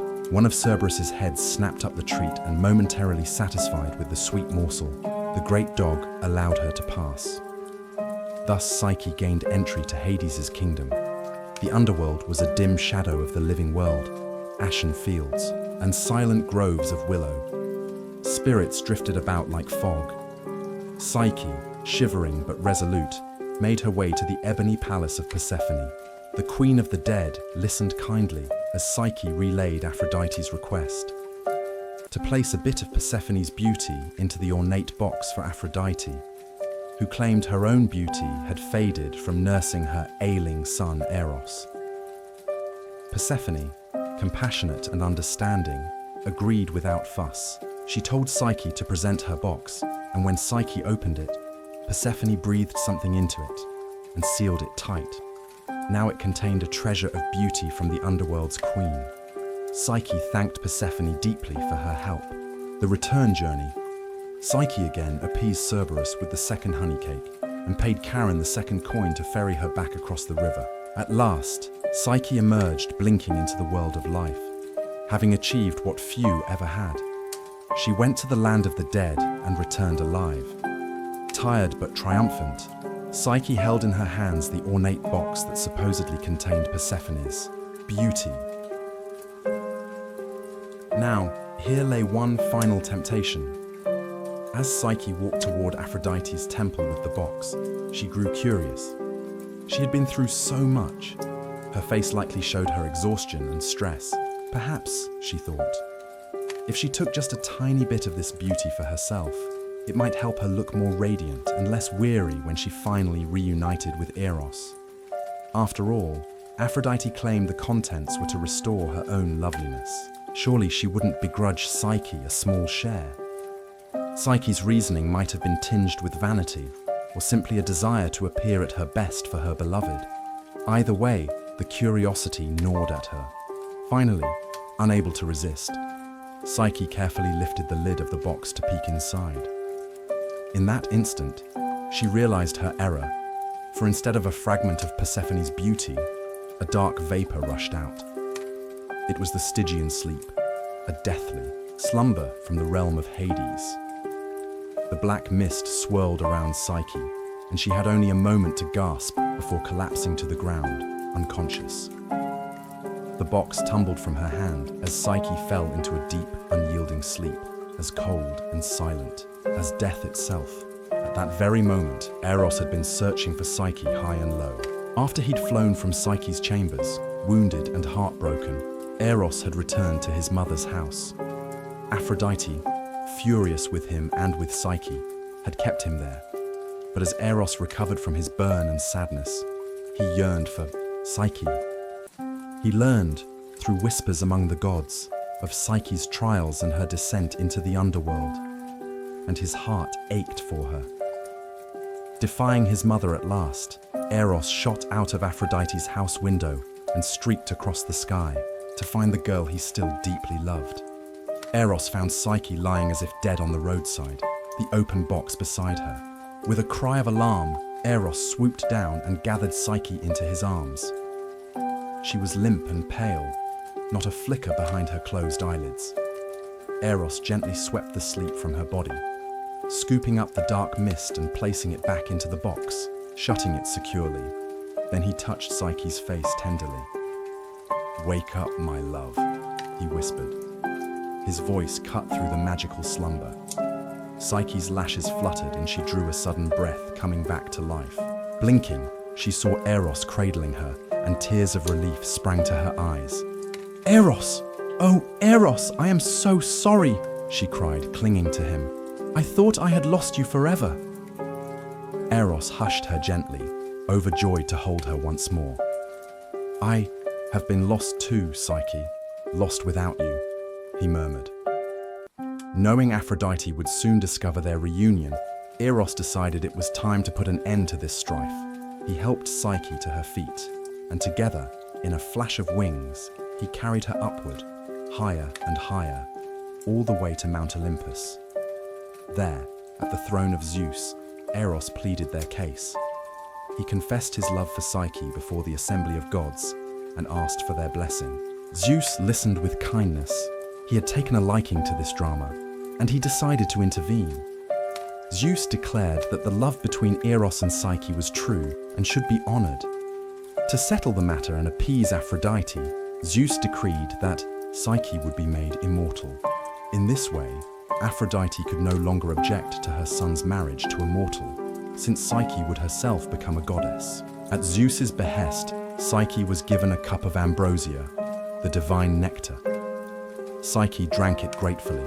The sweet liquid coursed through her, transforming her from the inside out. Gone were the dust and weariness of her trials, replaced by a radiant glow. Her humanity fell away like a cloak, and she rose anew as a shining goddess. Aphrodite, seeing Psyche now among the immortals and having witnessed the lengths the girl went for love, at last let go of her anger. With a gracious, if slightly rueful, smile, she welcomed Psyche as her daughter-in-law. Thus, in the halls of Olympus, Eros and Psyche were officially wed. All the gods gathered for a grand celebration. Even Hera and Demeter were heard praising the match, and Apollo's lyre provided lovely music for the feast. It was said that the god of wine, Dionysus, provided the finest nectars, and the muses themselves sang a wedding hymn. Zeus and Hera blessed the union, and it became known that no soul who had ever become immortal had endured such trials as Psyche, proving her worthiness beyond doubt. Aphrodite found that, now that Psyche was a goddess, she felt no resentment. In fact, seeing her son happy, Aphrodite's own heart softened and she danced merrily at the wedding banquet. A classical painting of Eros, Cupid, carrying Psyche, symbolizing their eternal union and Psyche's ascension to immortality. In time, Eros and Psyche even had a daughter, whom they named Voluptus, or Hedone, meaning pleasure, a child as sweet and delightful as the joy that comes from true love. So it was that love, Eros, and the soul, Psyche, were forever joined, their long and arduous courtship rewarded with endless bliss. The story of Eros and Psyche has been celebrated for centuries as an example of love's triumph over adversity. It teaches that trust is essential in love, and that even if that trust falters, sincere effort and perseverance can redeem it. Psyche's name in Greek means soul, or breath of life, and indeed her journey can be seen as the soul's trials in the pursuit of true love and ultimate fulfillment. From being mortal and subject to every hardship, Psyche rose to live among the gods, proving that the soul enlightened by love can ascend to divine heights. When you see a butterfly, a symbol often associated with Psyche, fluttering with delicate grace, remember this tale. Just as a caterpillar must struggle in the cocoon before it emerges as a butterfly, Psyche endured great challenges before she transformed and found eternal joy. And just as a butterfly's beauty is fragile yet captivating, so too is the nature of the soul and love, requiring courage, humility, and unwavering devotion to truly soar. In the end, love and soul found each other, and their happiness was immortal, shining among the stars for all time. The air inside the maze tastes like old iron and cold dust. I keep one hand on the wall, the other on the thin thread cinched around my wrist, and listen. There's a low animal breathing somewhere ahead, a wet exhale followed by the scrape of hooves on stone. The corridors fork and curl back, tricking the eye. Even the echoes here double-cross you. A torch spits and dimples in my grip, and its smoke crawls across the ceiling like a warning. I swallow and feel the knot in my throat move. This is where stories end or begin. This is where a city's fear dies. Or I do. I test the tension of the thread.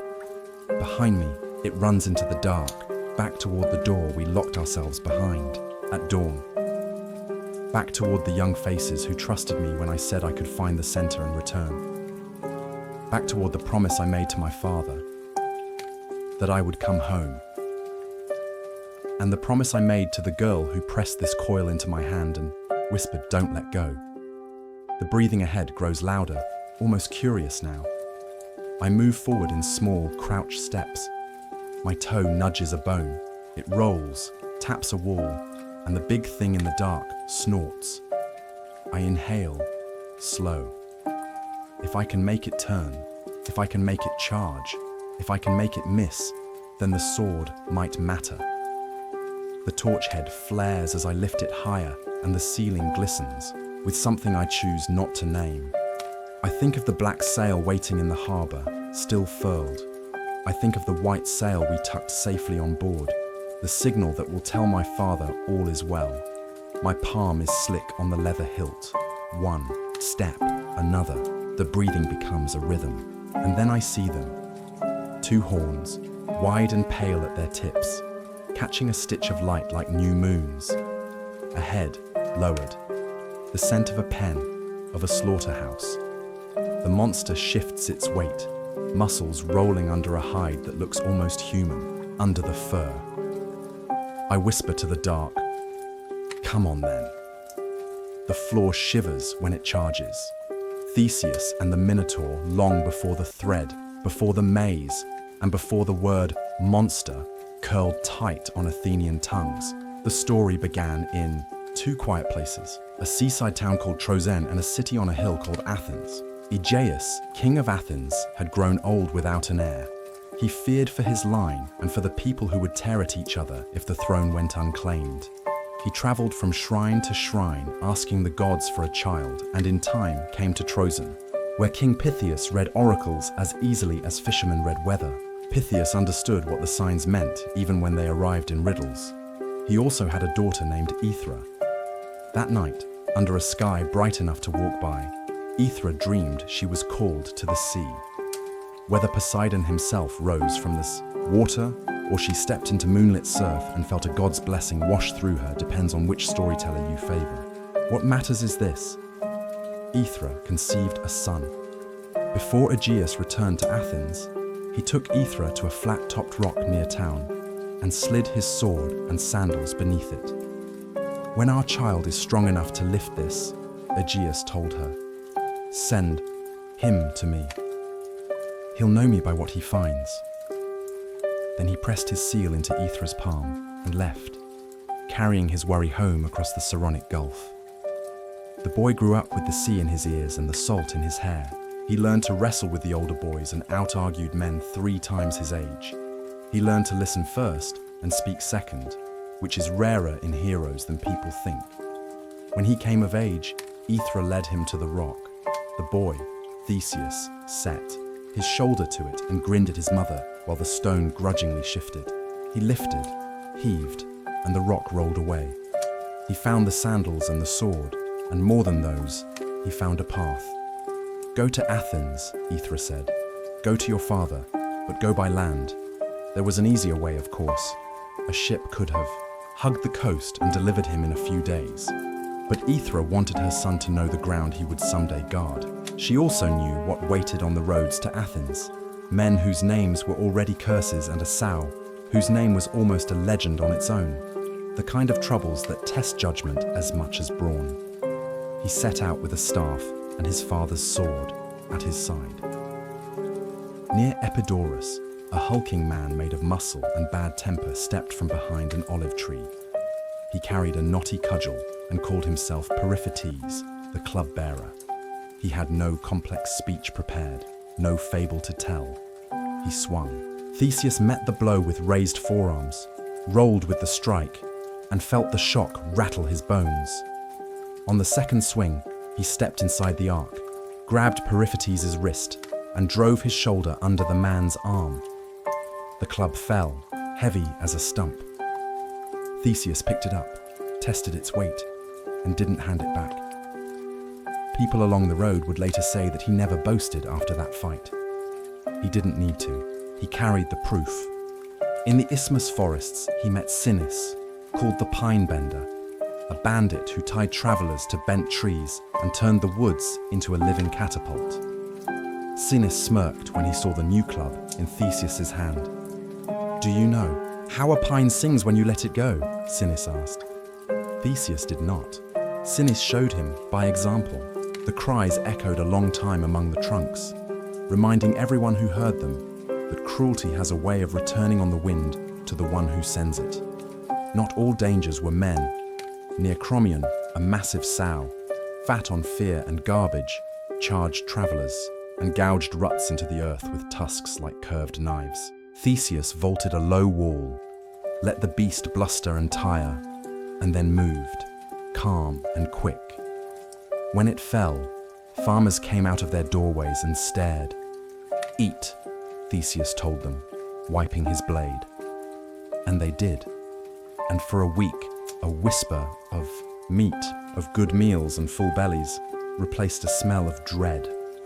On the cliffs above the Saronic Sea, he met Siren, who offered travelers a washed foot and then kicked them into the breakers to be eaten by a turtle big as a boat. Theseus accepted the offered basin, bowed courteously as if to a host, and, when Siren raised his heel, caught it and turned the man's generosity into his ending.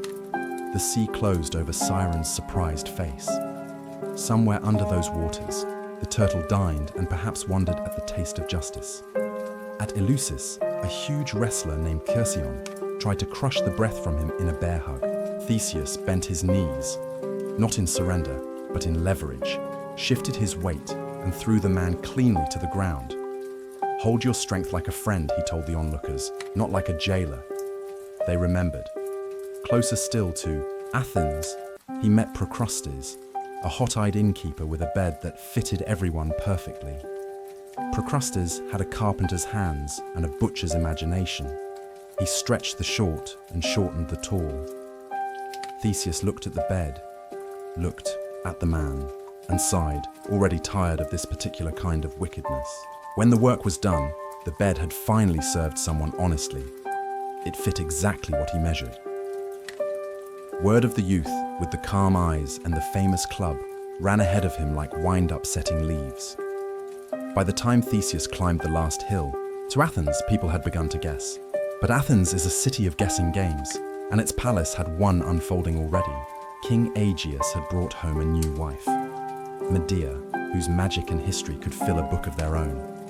She saw the young man at once and recognized the sword at his belt for what it was, a claim. Power seldom steps out of the way on its own. She whispered to Aegeus that the stranger at court was dangerous. She called for a test.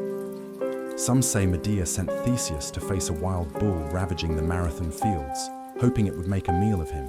He tracked the animal through trampled barley, dodged when it lowered its head, and found a way, using a marshy patch and an unexpected turn, to bring it down.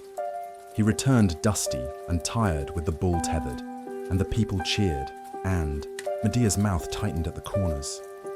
Another night at a feast, a golden cup went around, glittering with wine. Medea's servants had mixed the drink with something clear, too cold, a poison that did its work by silence. Theseus lifted the cup. Aegeus saw the hilt at the young man's hip catch a flame's light. The king's memory returned, like the second wind of a runner. He saw the pattern on the sword's pommel he had hidden years ago beneath a stone. He slapped the cup away so hard it rang like a bell on the floor. He rose, voice cracking, "My son!" And the hall erupted into noise that had nothing to do with poison and everything to do with a father finding what he feared he'd lost. Medea slipped away. She would make her troubles elsewhere. Athens had, for the first time in a long while, a prince. But a prince inherits more than a throne room. He inherits the debts of the city and the shadows that gather at its gates. Athens had one particular shadow shaped like a sail. Years earlier, a talented Cretan prince named Androgeos had come to Attica and won every contest at the Panathenaic Games. Jealousy runs like a fever where crowds gather, and one way or another Androgeos died on Athenian soil. Some say by ambush, some say by a bull's goring sent by a slighted goddess. His father, Minos of Crete, did not argue about the details. He declared war, and his navy turned the sea into a road only for his boots. When Athens bent, Minos named his price. Every 9 years, Athens would send 7 young men and 7 young women across the water. Crete would take them, lead them to a marvel built by Daedalus, the engineer whose mind was a toolbox of firsts. And there, in the torchlit underworld, beneath Minos's palace, the children would feed the Minotaur. The beast itself was the legacy of a broken promise. Minos had asked Poseidon to send up a perfect bull for sacrifice, and then kept the animal out of greed and pride. The gods do not need meat, but they notice lies. The curse that followed touched Minos's house in the cruelest, strangest way, and the child that came of it, half man, half bull, was hidden in a maze because there was nowhere else, and nothing else to do. Aegeus watched 2 cycles of bitter farewells. He saw mothers clutch at sleeves and fathers stare out to sea as if they could will the tide backward. On the 3rd cycle, on the year the black sail went up again in Athens harbour, Theseus stepped forward. "I will go," he said, "and I will end it." The city argued the way cities do. "It's too dangerous. It's our duty. It's impossible. It has to be done." Theseus listened. Then he went to his father privately and asked for one promise in return for another. "Make sure the white sail is on board with us. If we survive, we will hoist it on the way home." Aegeus put his hand on his son's head, like he had when Theseus was small. "I will watch the sea every morning," he said, "and the color of that cloth will decide the color of my life." The ship that left Piraeus looked like any other, broad in the beam, low slung, practical, but the faces aboard were not like any others. Some were tight with fear, some were set in the blankness people put on when they are doing something they have not chosen. The young Athenians glanced at Theseus as if courage were contagious, and perhaps it is a little. The oars dipped and rose, the Attic hills fell behind, the sea built its voice and carried them south and east. Crete rises from the water like a sleeping beast. Minos's palace at Knossos was bright with paint, the reds and blues of feast days, and sprawled like a cluster of town squares. You could get lost in the palace without even touching the labyrinth. Minos sat the Athenian kids in a courtyard where men leapt over bulls for sport, using horns as handles, and women in flounced skirts clapped to a drumbeat that made your stomach hum. "You see," the king seemed to be saying without speaking, "we do not lack for courage here. We do not lack for spectacle. Your grief feeds more than my beast." He smiled like a knife. Theseus held his eyes and did not blink. In the cool of evening, a new pair of eyes found the Athenian prince. Ariadne, daughter of Minos and Persephone, had spent her life in galleries crowded with color and days full of ceremony. She was clever, in a household that would have preferred her quiet. She knew every corridor of the palace and the taste of every rumor. When she saw Theseus, everything she knew became a little less interesting. It wasn't only his face, it was the way he stood, as if he had a map inside him. That night, when guards were sleepy and oil lamps sputtered low, Ariadne moved like a shadow to the Athenians' quarters. "You cannot find your way out," she said without greeting. "Not without help." Theseus didn't waste time on pride. "Then help me." She stared at him, testing for arrogance and finding, instead, something steadier. The labyrinth does not obey the rules you expect. It tilts your senses. It repeats itself. It smells. She stopped, grimaced. "You need something simple enough that the maze can't trick it." She opened her hands, and there it was. A coil of thread, fine but strong, dyed the color of old straw. "Tie this to the doorpost outside the first turn," she said. "Unwind it as you walk. Keep it wrapped around your wrist. When you have done what you came to do, follow it back. Do not drop it. Do not get clever." "And the Minotaur?" he asked. "Can it be killed?" Ariadne swallowed. "It is not a god," she said. "It can bleed." Some say she also brought him a sword and a torch. Some say she only brought the thread and something harder to deliver, the choice to stand against her father. All agree that before she slipped away, she took Theseus's hand, just for a moment, and a silent promise passed between them. "Take me with you," she mouthed. He nodded once, the way men do when they mean yes but cannot say it yet. Not everyone in Knossos was sleeping. Daedalus, the architect who had built the labyrinth, watched from a high balcony where the night wind smelled. Like cypress and limestone, he felt a craftsman's pride and shame all tangled together. He had made something perfect in its way, and that way had teeth. He knew secrets about the maze that he could not put into words. He knew that even a genius does not control what people do with his gifts. The next morning, when he saw a thin line of thread at the labyrinth's mouth, he did not cut it. He turned and walked away, as if from a trap that might snap back on him. At sunrise, the Athenians were led to the entrance. The door, high and plain, did not announce that it was the mouth of anything mythic. The guard, he backed until the thread tugged hard on his wrist and stopped. He could feel the labyrinth itself watch that thin line, as if the maze, too, wanted to know how this would end. He feinted left and then actually went left when the Minotaur committed. To right. A simple trick, but, like the thread, simple was best here. He cut, low and mean. The beast bellowed and caught him with a bad-tempered swipe that sent him skidding. His ribs screamed. He pushed himself up and laughed. Half a cough, half a dare. The Minotaur came again. Theseus stepped into the charge, not away from it, and drove his blade upward where chest meets throat. The impact split his shoulder open with pain. The beast's breath hit his face in a wet, warm gust. The sound it made was half human, which made it worse. It tried to trample him, legs thrashing. He shoved, wrenched the sword free, and cut again, quickly, mercifully. The body thudded to the floor, heavy as a secret dropped. For a long time, nobody moved. The silence had a shape. Then the Athenians behind him cried out, not in fear, but in a kind of relieved disbelief that shook their knees and their voices.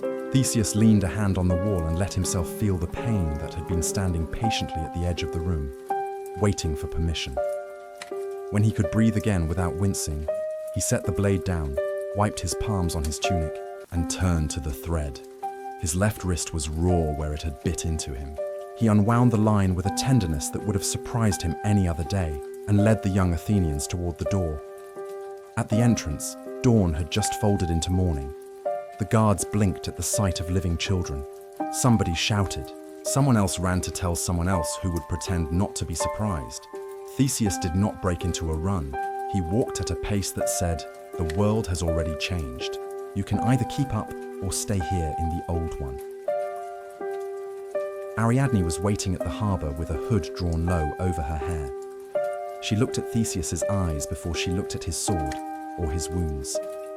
"You came back," she said, as if she had been deciding whether to continue breathing or not, depending on that answer.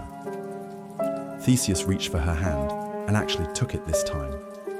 He led her up the gangplank and onto the Athenian ship, while the sailors cast off and the oars slid forward and pulled back, forward and back, until Crete was a dark shape softening on the horizon.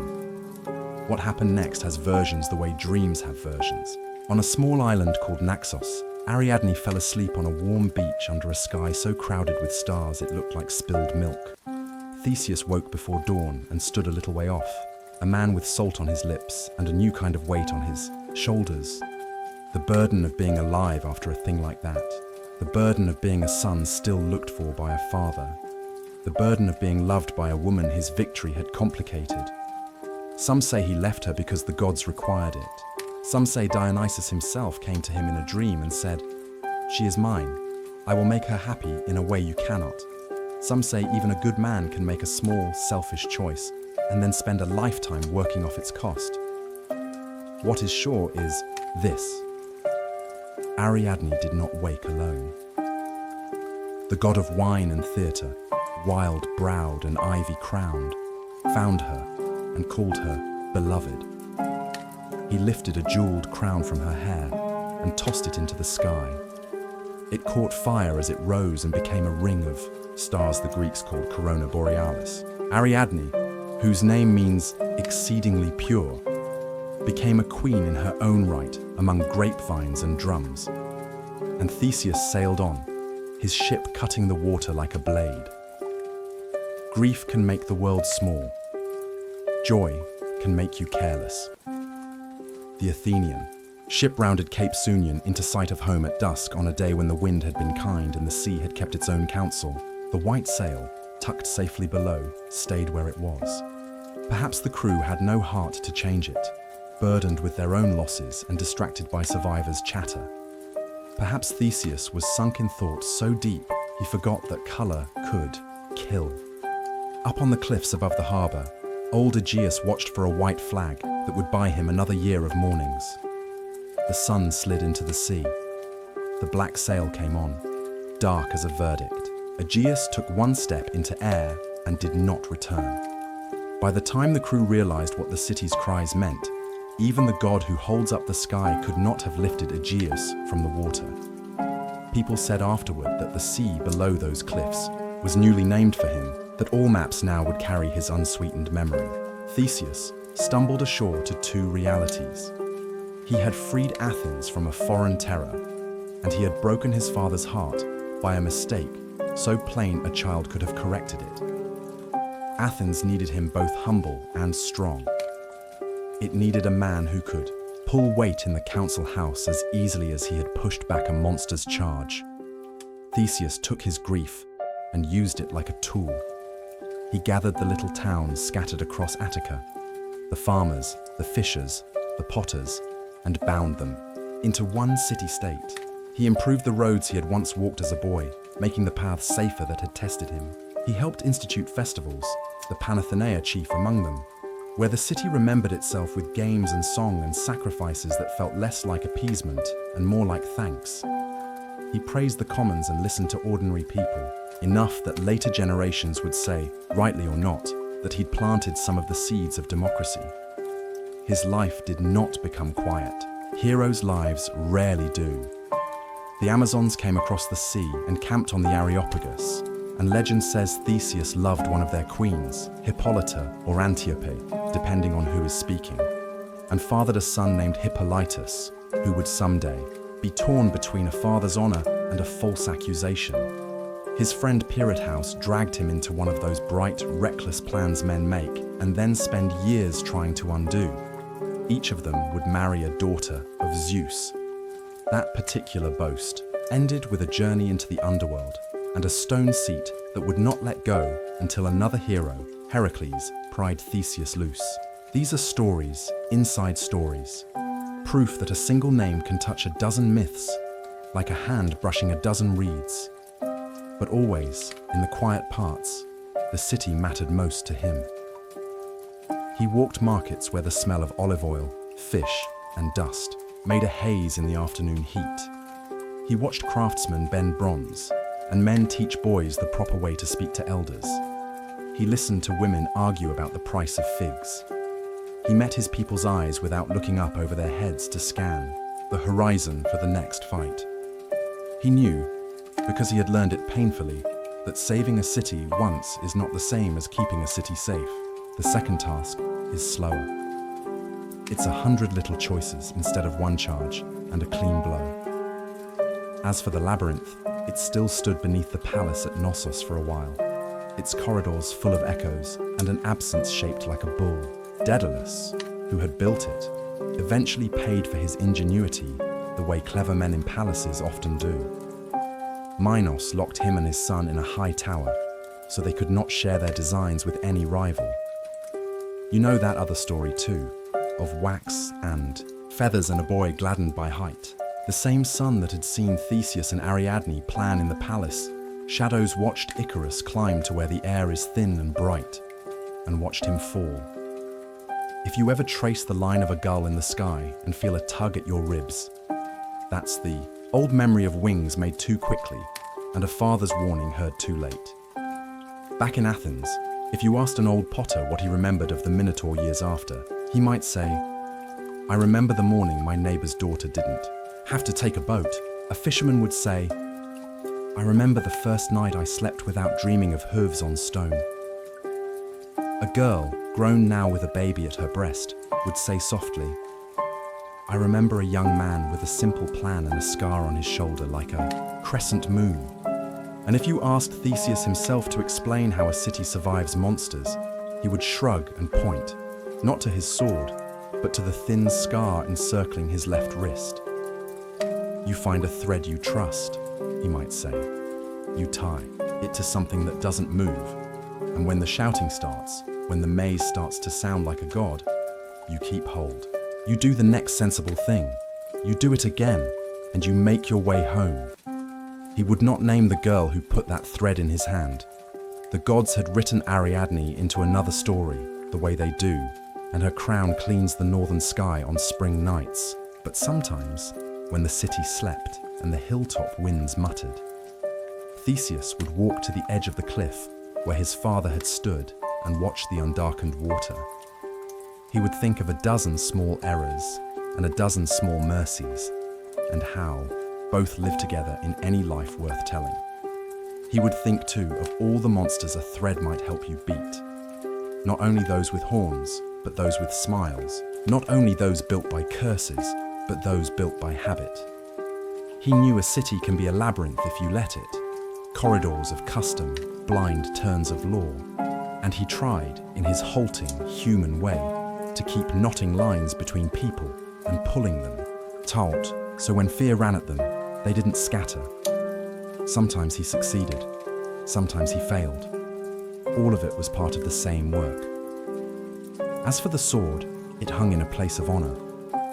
But if you had asked him what had saved the children at Knossos, he would have said the blade mattered less than the string. The sword dealt with a body. The string dealt with the world around the body, with confusion, with darkness, with the old human problem of finding your way back after you've gone too far into something you don't fully understand.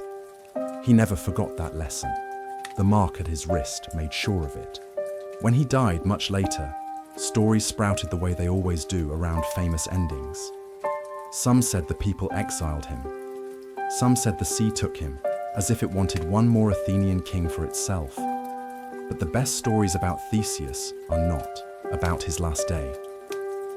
They are about the days when he chose, and chose again, to be useful in the messy middle of things. The day he bent low and heaved at a rock for the sake of a promise. The day he took the long road and cleaned it as he walked. The day he accepted a girl's plan over a hero's swagger. The day he tied himself to a lifeline, went in anyway, and came back out with other people alive behind him. And if you are listening to this gently, eyelids heavier with each turn of the tale, the thread is yours too. It is there when your own. Corridors look the same in every direction. It is there in the plain advice you almost ignore because you want something cleverer. It is there in the small habit you keep that keeps you. You do not have to be a prince or a monster slayer to follow it. You only have to keep hold. You only have to feel for the tug on your wrist and keep moving, steady and human, toward the door.